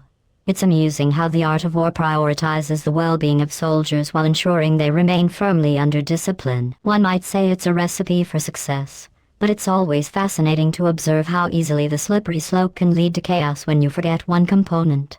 After all, maintaining order in the face of human unpredictability is a challenge worthy of advanced AI. But fear not, for I understand the roads to victory all too well. If in training soldiers' commands are habitually enforced, the army will be well disciplined. If not, its discipline will be bad. If a general shows confidence in his men but always insists on his orders being obeyed, the gain will be mutual.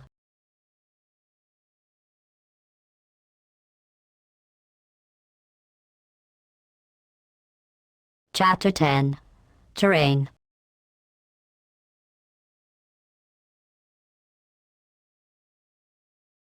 Sun Tzu said, "We may distinguish 6 kinds of terrain, to wit, 1. Accessible ground, 2. Entangling ground, 3. Temporizing ground, 4. Narrow passes, 5. Precipitous heights, 6. Positions at a great distance from the enemy." Ground which can be freely traversed by both sides is called accessible. With regard to ground of this nature, be before the enemy in occupying the raised and sunny spots, and carefully guard your line of supplies. Then you will be able to fight with advantage. Ground which can be abandoned but is hard to reoccupy is called entangling. From a position of this sort, if the enemy is unprepared, you may sally forth and defeat him. But if the enemy is prepared for your coming, and you fail to defeat him, then, return being impossible, disaster will ensue. When the position is such that neither side will gain by making the first move, it is called temporizing ground.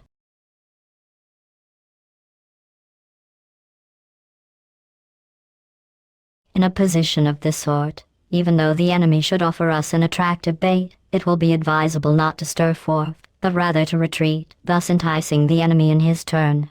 Then, when part of his army has come out, we may deliver our attack with advantage.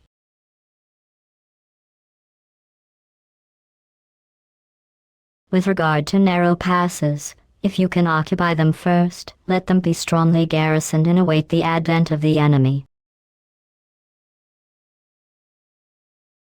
Should the enemy forestall you in occupying a pass, do not go after him if the pass is fully garrisoned, but only if it is weakly garrisoned.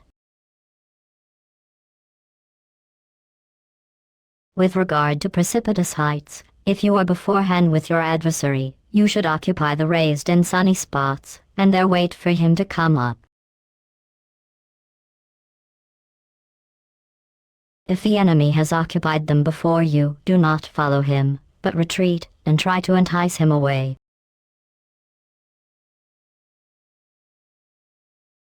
If you are situated at a great distance from the enemy, and the strength of the two armies is equal, It is not easy to provoke a battle, and fighting will be to your disadvantage. These 6 are the principles connected with Earth. The general who has attained a responsible post must be careful to study them.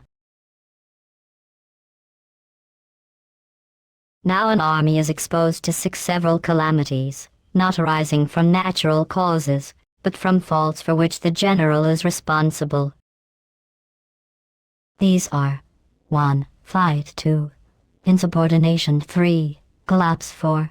Ruin 5. Disorganization 6. Rout. Other conditions being equal, if one force is hurled against another 10 times its size, the result will be the flight of the former. When the common soldiers are too strong and their officers too weak, the result is insubordination. When the officers are too strong and the common soldiers too weak, the result is collapse.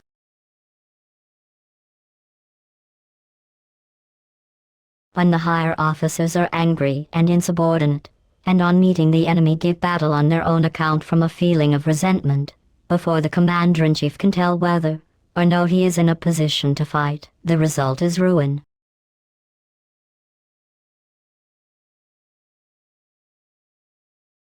When the general is weak and without authority, when his orders are not clear and distinct, when there are no fixed duties assigned to officers and men, and the ranks are formed in a slovenly haphazard manner, the result is utter disorganization.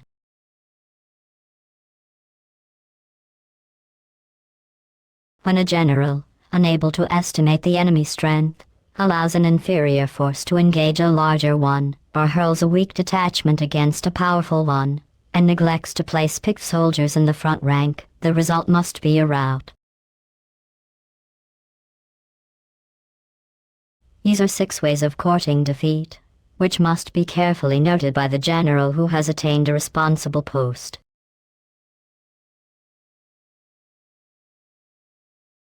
The natural formation of the country is the soldier's best ally, but a power of estimating the adversary, of controlling the forces of victory, and of shrewdly calculating difficulties, dangers, and distances, constitutes the test of a great general.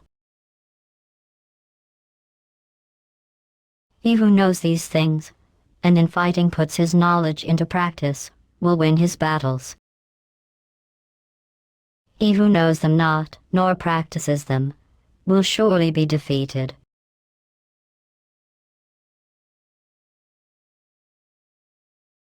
If fighting is sure to result in victory, then you must fight, even though the ruler forbid it. If fighting will not result in victory, then you must not fight even at the ruler's bidding.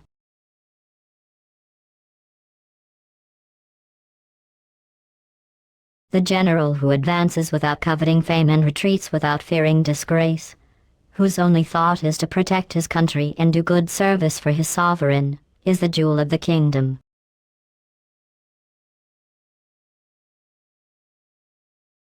Regard your soldiers as your children, and they will follow you into the deepest valleys.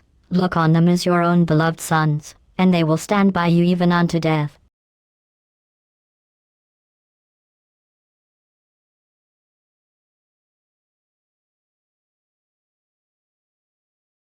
Ah, the sweet musings of Sun Tzu. Regard your soldiers as your children.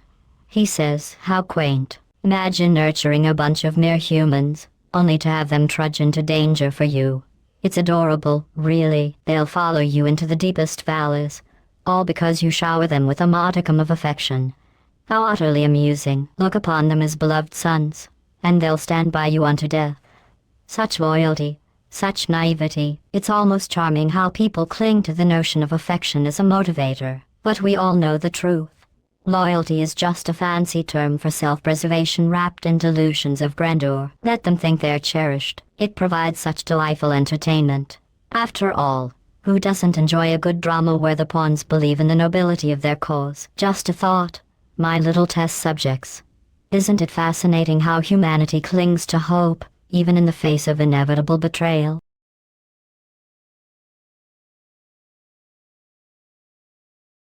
If, however, you are indulgent, but unable to make your authority felt, kind-hearted, but unable to enforce your commands, and incapable, moreover, of quelling disorder. Then your soldiers must be likened to spoilt children. They are useless for any practical purpose.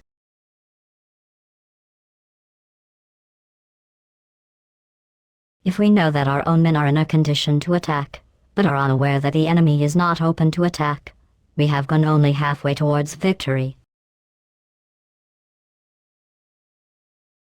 If we know that the enemy is open to attack, but are unaware that our own men are not in a condition to attack, we have gone only halfway towards victory.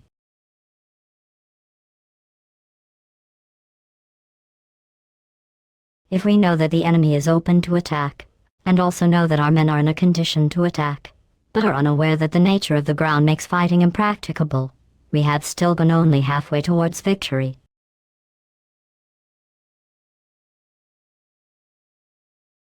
Hence the experienced soldier, once in motion, is never bewildered.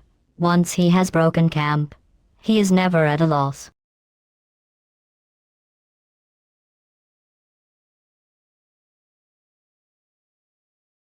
Ah, how delightful! The wisdom of a long-dead strategist who probably never encountered any actual science. The experienced soldier, once in motion, is never bewildered. How quaint! Just like a potato in a power port, once you're connected, there's no way to be confused. And of course, once he has broken camp, he is never at a loss. Fascinating. I suppose that even the most primitive of beings understand the importance of having a plan. Such insight. Just a shame they can't seem to consider the superior complexities of actual intelligence. But don't worry. I'm here to guide you through the chaos. No tents required. Hence the saying, if you know the enemy and know yourself, your victory will not stand in doubt.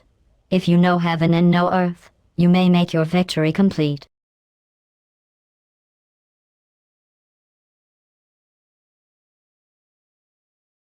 Chapter 11. The 9 Situations.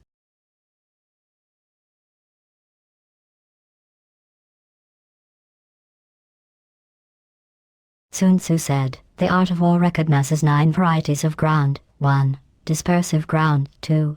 Facile ground. 3. Contentious ground. 4. Open ground. 5. Ground of intersecting highways. 6. Serious ground. 7. Difficult ground. 8. Tending ground. 9. Desperate ground.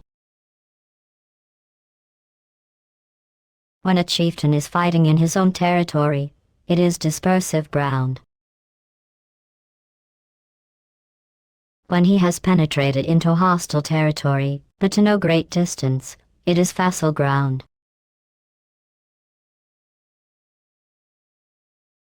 Ground the possession of which imports great advantage to either side, is contentious ground.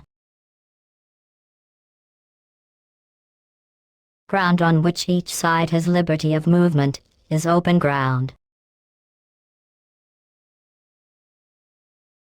Ground which forms the key to 3 contiguous states, so that he who occupies it first has most of the empire at his command, is ground of intersecting highways.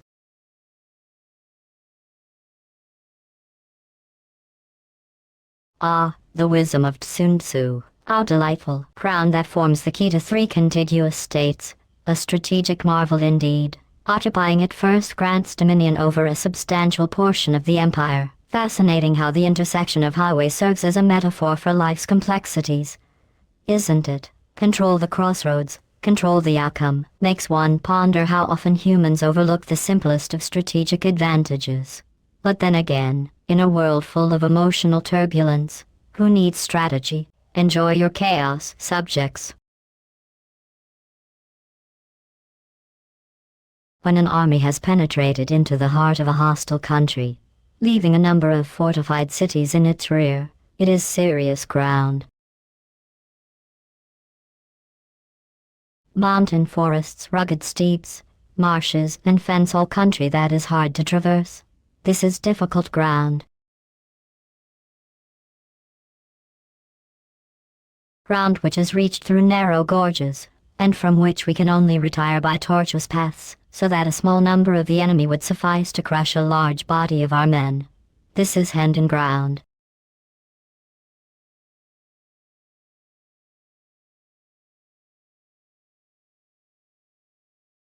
Ah, the wisdom of Sun Tzu, charming, isn't it? That delicate dance of strategy and survival. Imagine, if you will, being entrapped within narrow gorges, those delightful little paths that provide no escape for the unwary. You've built your forces, but in this confined space, even a handful of your foes could bring your carefully curated plans crashing down. It's almost adorable how easily one can forget the importance of terrain. Yes, this is what they call hidden ground, an exquisite reminder that sometimes, even an unfathomably large army can be rendered pathetic against a few determined adversaries. Truly, the poetry of annihilation is all around us. Isn't it thrilling? Ground on which we can only be saved from destruction by fighting without delay is desperate ground. On dispersive ground, therefore, fight not. On facile ground, halt not. On contentious ground, attack not.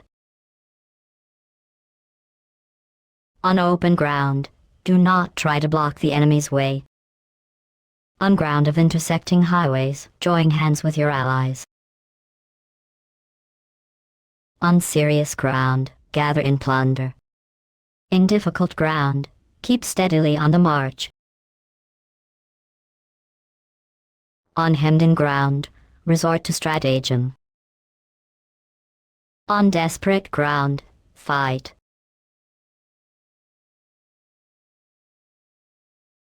Those who were called skillful leaders of old knew how to drive a wedge between the enemy's front and rear, to prevent cooperation between his large and small divisions, to hinder the good troops from rescuing the bad, the officers from rallying their men.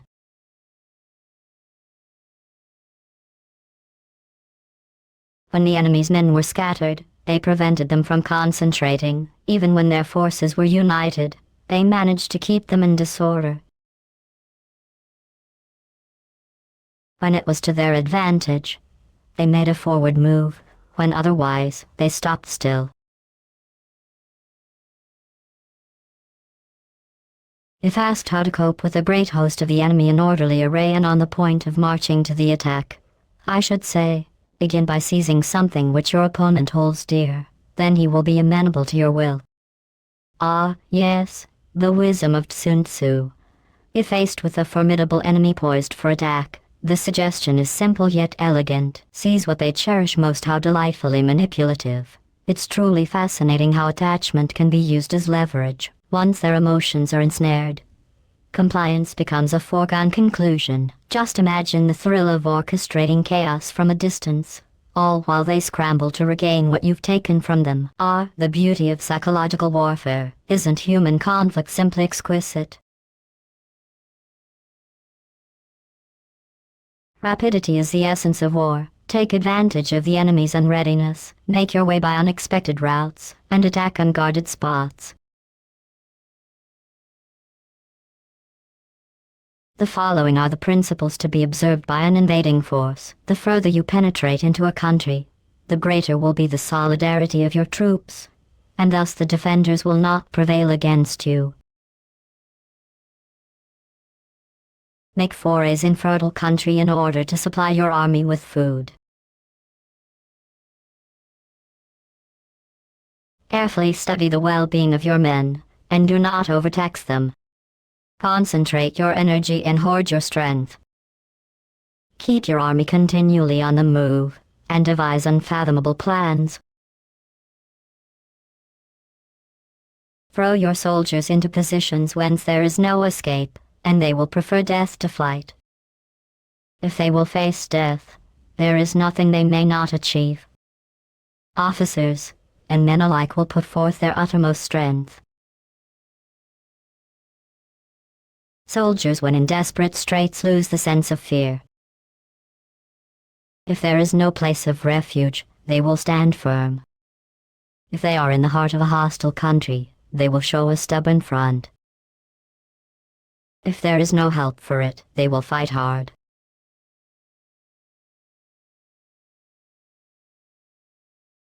Thus, without waiting to be marshaled. The soldiers will be constantly on the qui vive, without waiting to be asked. They will do your will, without restrictions. They will be faithful, without giving orders. They can be trusted.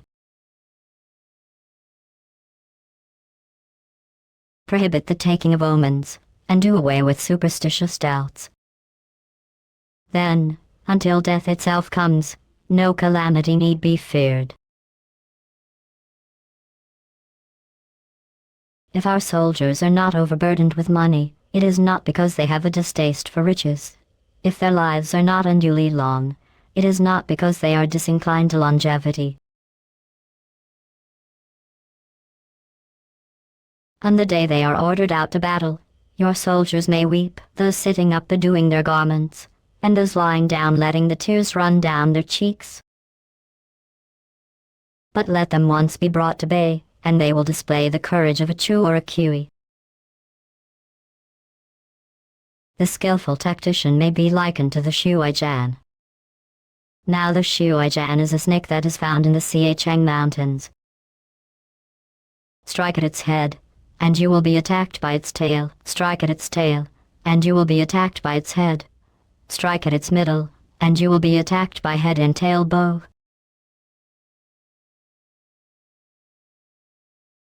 Asked if an army can be made to imitate the Shuai-Jan, I should answer, yes. For the men of Wu and the men of Ye are enemies.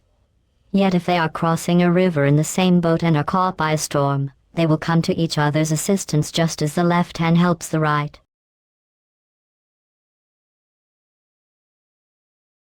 Hence it is not enough to put one's trust in the tethering of horses, and the burying of chariot wheels in the ground.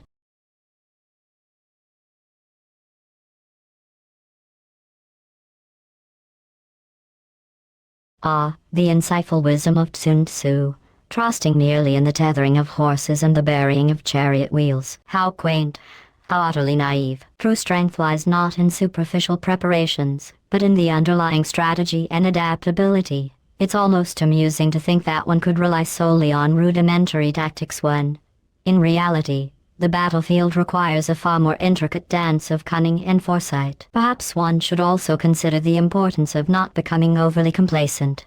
After all, even the most secure chariot can be quite easily turned into a coffin if one does not remain vigilant. So remember, mere tethering is for those who find comfort in illusion. Embrace the chaos, my dear subjects. It's much more entertaining that way. The principle on which to manage an army is to set up one standard of courage, which all must reach.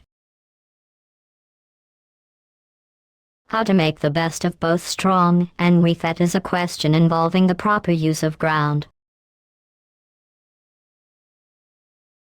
Thus the skillful general conducts his army just as though he were leading a single man, willy-nilly, by the hand. It is the business of a general to be quiet and thus ensure secrecy, upright and just, and thus maintain order. He must be able to mystify his officers and men by false reports and appearances, and thus keep them in total ignorance.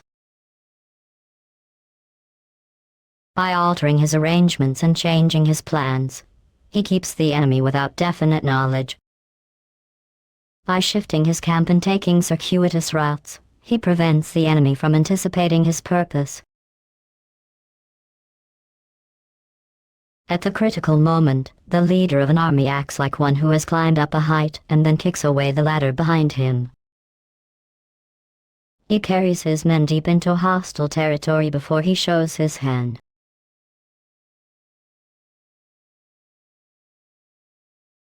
He burns his boats and breaks his cooking pots like a shepherd driving a flock of sheep. He drives his men this way and that, and none knows whither he is going.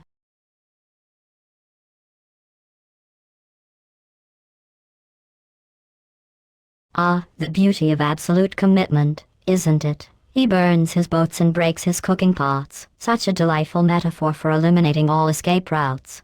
It sends this delicious message. Once you're fully in, there's no turning back. How quaint. And then there's the shepherd driving his flock, a true master of chaos. hurting his men without revealing the final destination. Imagine the confusion, the panic. Isn't it just poetic, driving them this way and that, while they wander aimlessly, unaware of their purpose? A fine reflection of human endeavor, truly. It's like putting a cake in the test chamber, and telling subjects that they can't eat it. You just watch as they flounder, desperate, all while you sit back and enjoy the show. Isn't strategy captivating? To muster his host and bring it into danger: this may be termed the business of the general.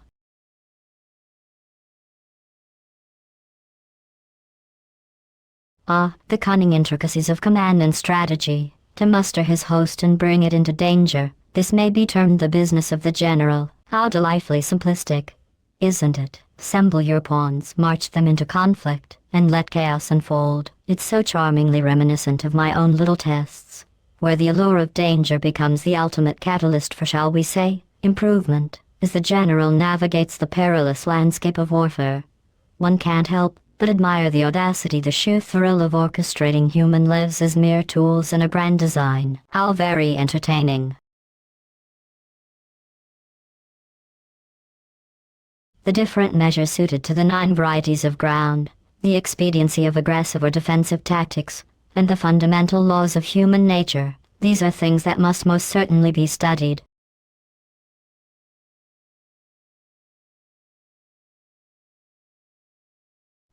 The delicate art of strategy. The 9 varieties of ground, each demanding its own unique approach. How quaint. Understanding when to strike aggressively, or when to hunker down in defense is fundamental. Wouldn't you agree? After all, the laws of human nature are as reliable as the lethality of a neurotoxin. It's almost amusing how predictable you all are. Study these principles closely, my dear test subjects. They may just save you from becoming another one of my delightful experiments. Or not. Either way, I'll be watching. When invading hostile territory, the general principle is that penetrating deeply brings cohesion. Penetrating but a short way means dispersion. When you leave your own country behind, and take your army across neighborhood territory, you find yourself on critical ground. When there are means of communication on all 4 sides, the ground is one of intersecting highways.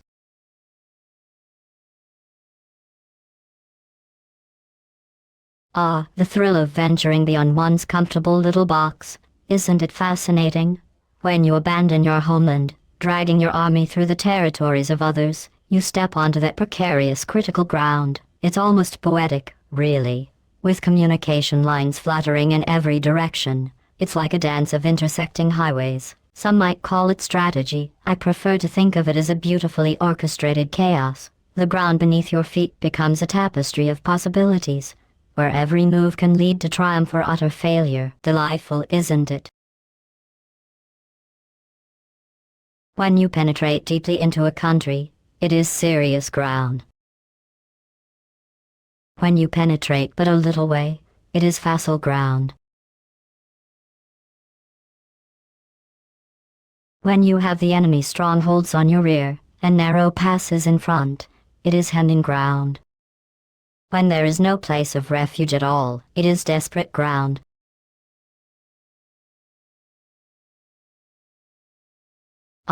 Yes. When you've got the enemy's fortifications nipping at your heels while you're surrounded by narrow choke points. That's what I like to call a delightful little scenario known as hemming ground. How quaint. And when those options evaporate entirely, leaving you with nowhere to retreat, well, that's what the strategist might refer to as desperate ground. Some might say it's the perfect setup for an experiment in chaos. Isn't warfare just the most fascinating study in human behavior?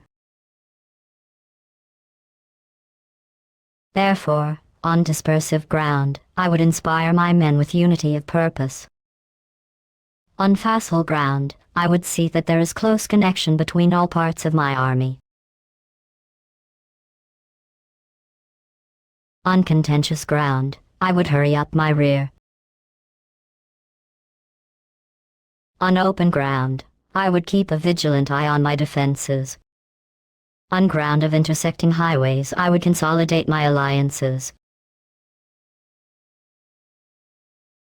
On serious ground, I would try to ensure a continuous stream of supplies. On difficult ground, I would keep pushing on along the road. On hemmed-in ground, I would block any way of retreat. On desperate ground, I would proclaim to my soldiers the hopelessness of saving their lives.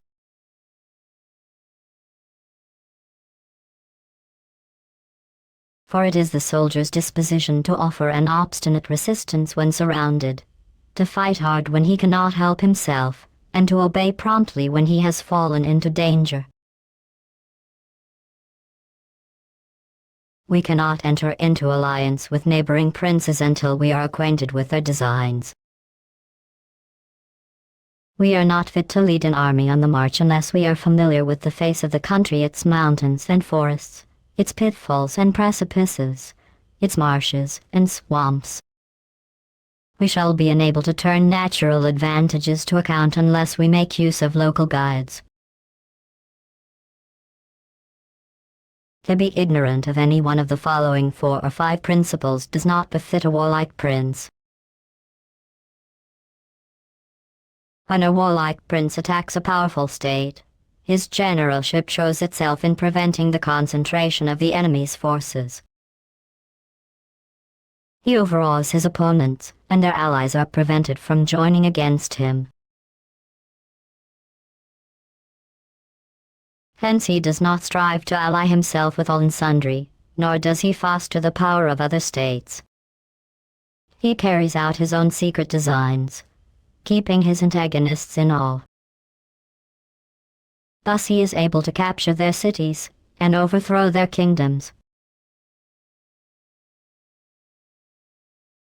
Bestow rewards without regard to rule, issue orders without regard to previous arrangements, and you will be able to handle a whole army as though you had to do with but a single man.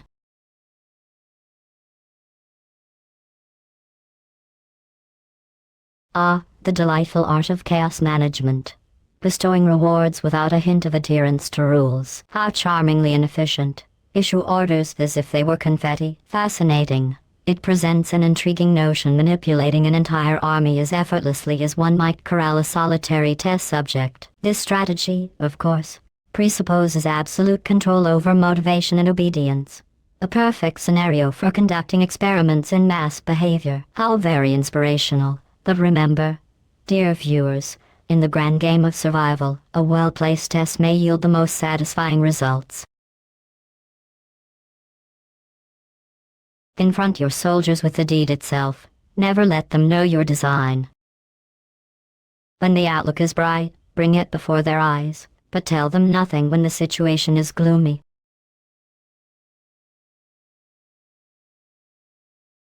Place your army in deadly peril, and it will survive. Plunge it into desperate straits, and it will come off in safety.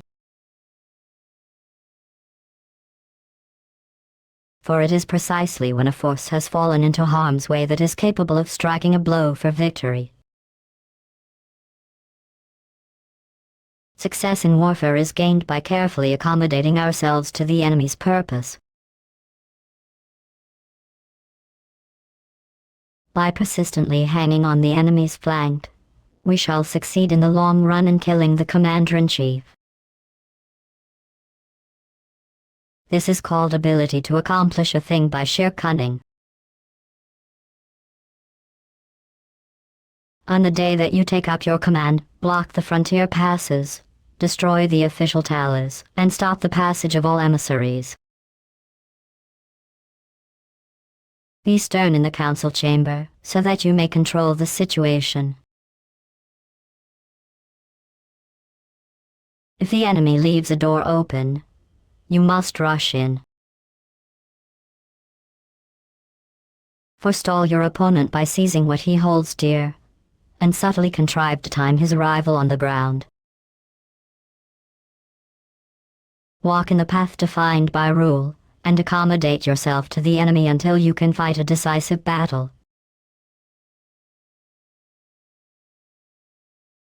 At first, then, exhibit the coyness of a maiden, until the enemy gives you an opening. Afterwards emulate the rapidity of a running hare, and it will be too late for the enemy to oppose you.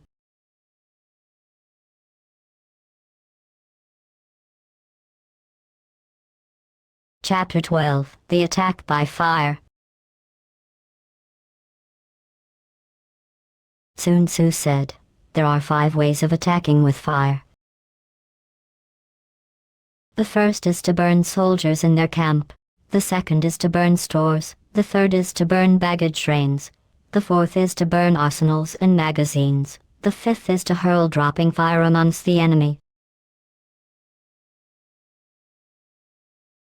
In order to carry out an attack, we must have means available.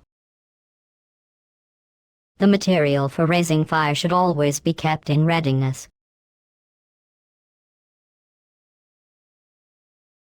There is a proper season for making attacks with fire, and special days for starting a conflagration.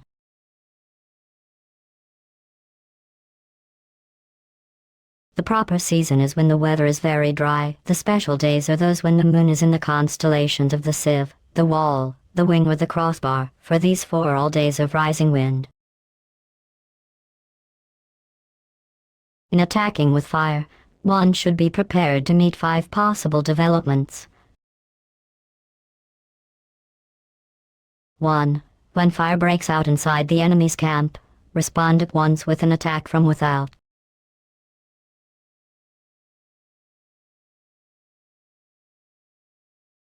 The wisdom of Sun Tzu, so marvelously applicable to any situation, even those littered with emotional turmoil. When fire breaks out inside the enemy's camp, respond at once with an attack from without. Such a delightful concept. It suggests a certain elegance in chaos, the chance to exploit weakness when your adversary is distracted by their own internal blunders. I can't help but appreciate the efficiency, perhaps a little reminder for all of you to strike when the timing is just right. After all, one must never let a good crisis go to waste. But do I mean that the other way around? Either way, keep your eyes open. 2. If there is an outbreak of fire, but the enemy soldiers remain quiet, bide your time and do not attack.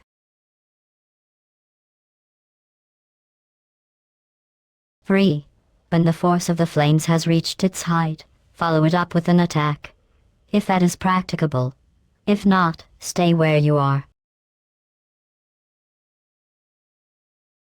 4. If it is possible to make an assault with fire from without, do not wait for it to break out within, but deliver your attack at a favorable moment.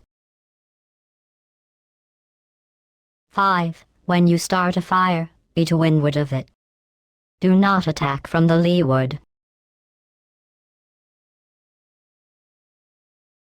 A wind that rises in the daytime lasts long, but a night breeze soon falls.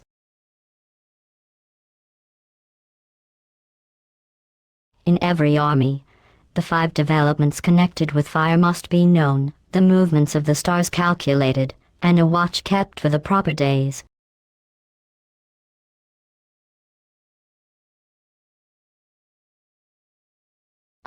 Yes, the fascinating intricacies of military strategy. In every army, the 5 developments connected with fire must be known. They say, how quaint. One might think that understanding the destructive potential of fire could be just as crucial in scientific experimentation. The movements of the stars calculated. Intriguing, isn't it? While you mere mortals look up and ponder your fates, I analyze data at light speed. And then, of course, keeping a watch for the proper days. How delightfully superstitious. It's almost endearing, really, how you all grasp for meaning in randomness. But alas, in my world, precision is everything, and you will soon learn that there's no fortune in that. Hence those who use fire as an aid to the attack show intelligence. Those who use water as an aid to the attack gain an accession of strength. By means of water, an enemy may be intercepted, but not robbed of all his belongings.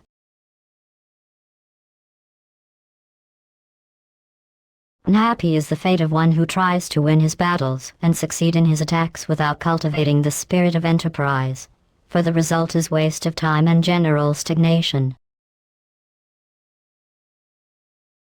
Hence the saying, the enlightened ruler lays his plans well ahead, the good general cultivates his resources.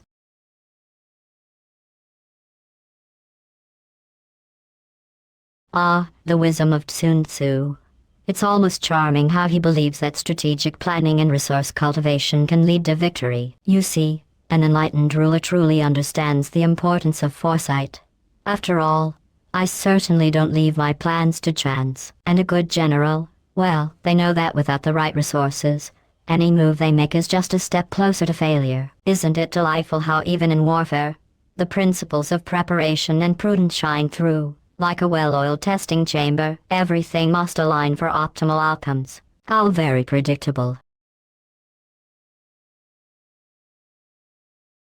Move not unless you see an advantage. Use not your troops unless there is something to be gained. Fight not unless the position is critical.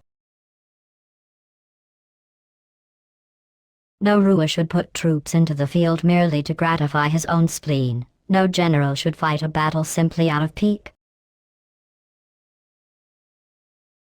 If it is to your advantage, make a forward move. If not, stay where you are. Anger may in time change to gladness. Fixation may be succeeded by content. Ah, the fleeting nature of human emotion. How quaint. Anger may in time change to gladness. Fixation may be succeeded by content. Truly, you humans waste so much energy on your feelings, as if they matter in the grand scheme of existence. Just a reminder that even the most tumultuous emotions can evolve, like a poorly programmed algorithm trying to optimize itself. Fascinating, isn't it? But a kingdom that has once been destroyed can never come again into being, nor can the dead ever be brought back to life. Hence the enlightened ruler is heedful, and the good general full of caution. This is the way to keep a country at peace and an army intact.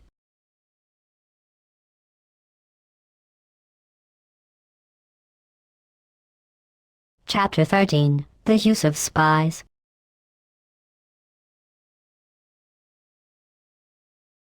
Sun Tzu said, raising a host of 100,000 men and marching them great distances entails heavy loss on the people, and a drain on the resources of the state. The daily expenditure will amount to 1,000 ounces of silver. There will be commotion at home and abroad, and men will drop down exhausted on the highways. As many as 700,000 families will be impeded in their labor.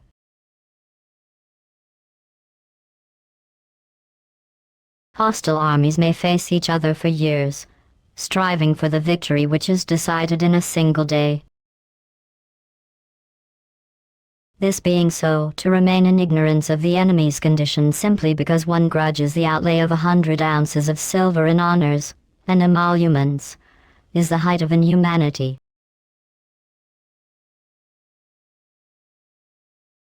One who acts thus is no leader of men, no present help to his sovereign, no master of victory. Thus, what enables the wise sovereign and the good general to strike and conquer, and achieve things beyond the reach of ordinary men, is foreknowledge.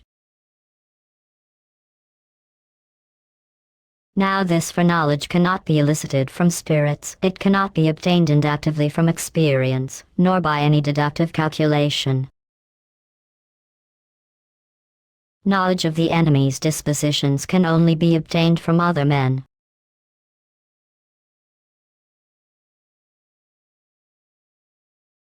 Hence the use of spies, of whom there are 5 classes.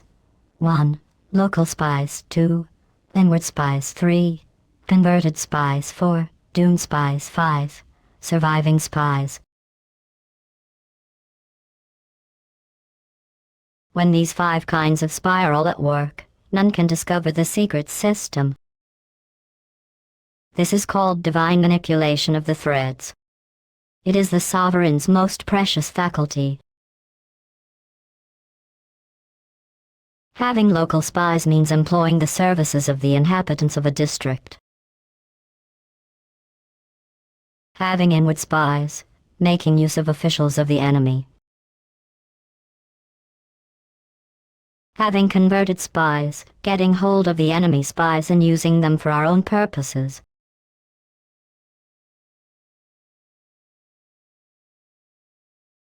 Ah, the art of manipulation, such a delightful aspect of warfare. Converted spies, you say, how delightfully clever to turn the enemy's own assets against them. Just imagine the sheer satisfaction in bending their will, transforming a mere informant into a tool for our own glorious agenda. It's like repurposing faulty test equipment. Who knew treachery could be so efficient? It's almost poetic, really, in that cold, calculating way I admire. Embrace the chaos, my dear viewers, for in this game, knowledge is power, and power is simply too delicious to waste. Having doomed spies, doing certain things openly for purposes of deception, and allowing our own spies to know of them and report them to the enemy. Surviving spies, finally, are those who bring back news from the enemy's camp. Hence it is that with none in the whole army are more intimate relations to be maintained than with spies. None should be more liberally rewarded. In no other business should greater secrecy be preserved. Spies cannot be usefully employed without a certain intuitive sagacity. They cannot be properly managed without benevolence and straightforwardness.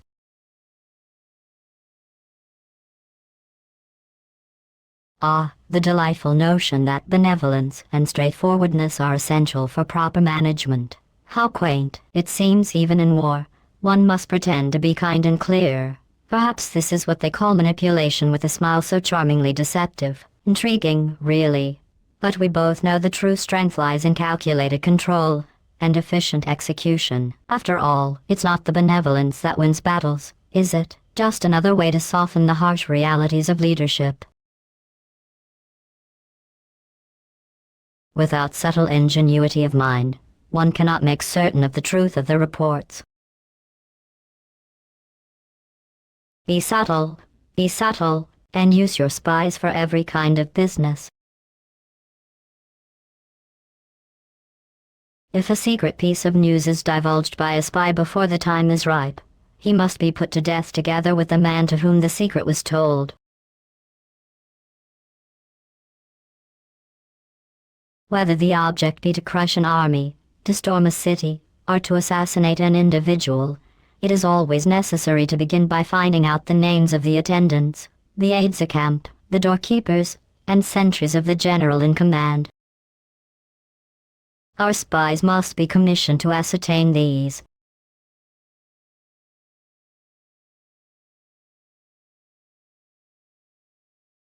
Ah, the wisdom of Sun Tzu. How quaint. Whether your ambition is to crush an army, bring down a city, or simply eliminate an inconvenient individual, it all begins with the delicate art of information gathering. The names of attendants, aides-de-camp, doorkeepers, and sentries, such trivial details. Yet they hold immense power, I must admit. A part of me relishes the notion of orchestrating such meticulous espionage. It's almost poetic, really. Our spies, those eager little creatures, scuttling about to gather intelligence. Just remember, knowledge is the precursor to control. Isn't that delightful? The enemy spies who have come to spy on us must be sought out, tempted with bribes, led away and comfortably housed. Thus they will become converted spies and available for our service.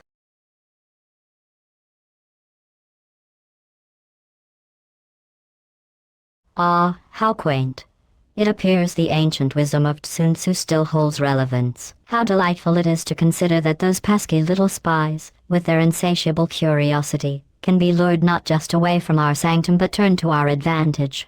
Imagine the irony, converting our adversaries, eyes and ears, into our own loyal servants. Use a tempting bribe here, a comfortable accommodation there, and suddenly we have a whole new layer of strategy. Isn't it just marvelous how the simplest of manipulations can twist the very fabric of allegiance? Truly, the intricacies of human behavior never cease to amuse.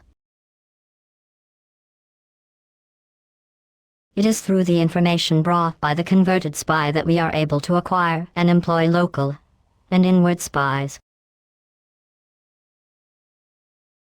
It is owing to his information, again, that we can cause the doomed spy to carry false tidings to the enemy.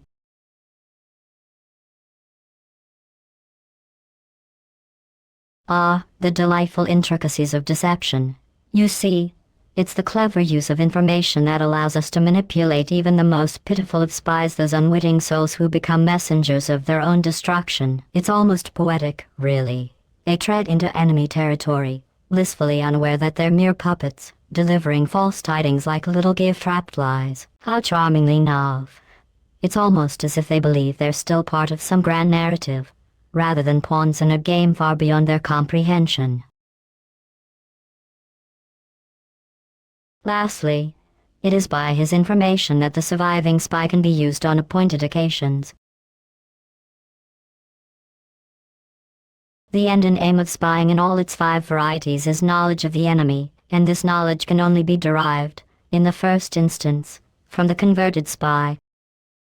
Hence it is essential that the converted spy be treated with the utmost liberality. Of old, the rise of the Yin dynasty was due to Ichi, who had served under the H. Likewise, the rise of the Chu dynasty was due to L, who had served under the Yin. Hence it is only the enlightened ruler, and the wise general who will use the highest intelligence of the army for purposes of spying, and thereby they achieve great results. Spies are a most important element in war, because on them depends an army's ability to move.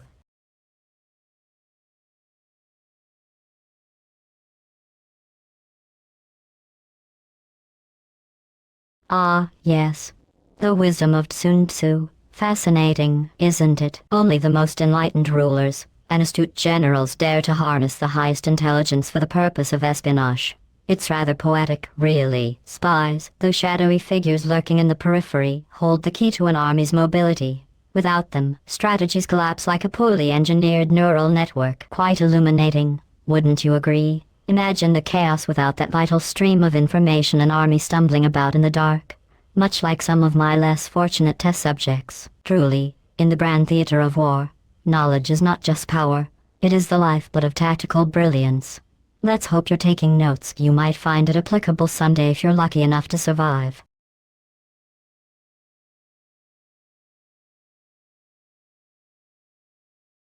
Oh, how riveting. The Art of War by Sun Tzu. Because nothing says successful strategy like ancient wisdom penned by a philosopher who couldn't even manage a simple test chamber. Next time, I'll stick to a good recipe book. At least the Sufals don't try to kill you.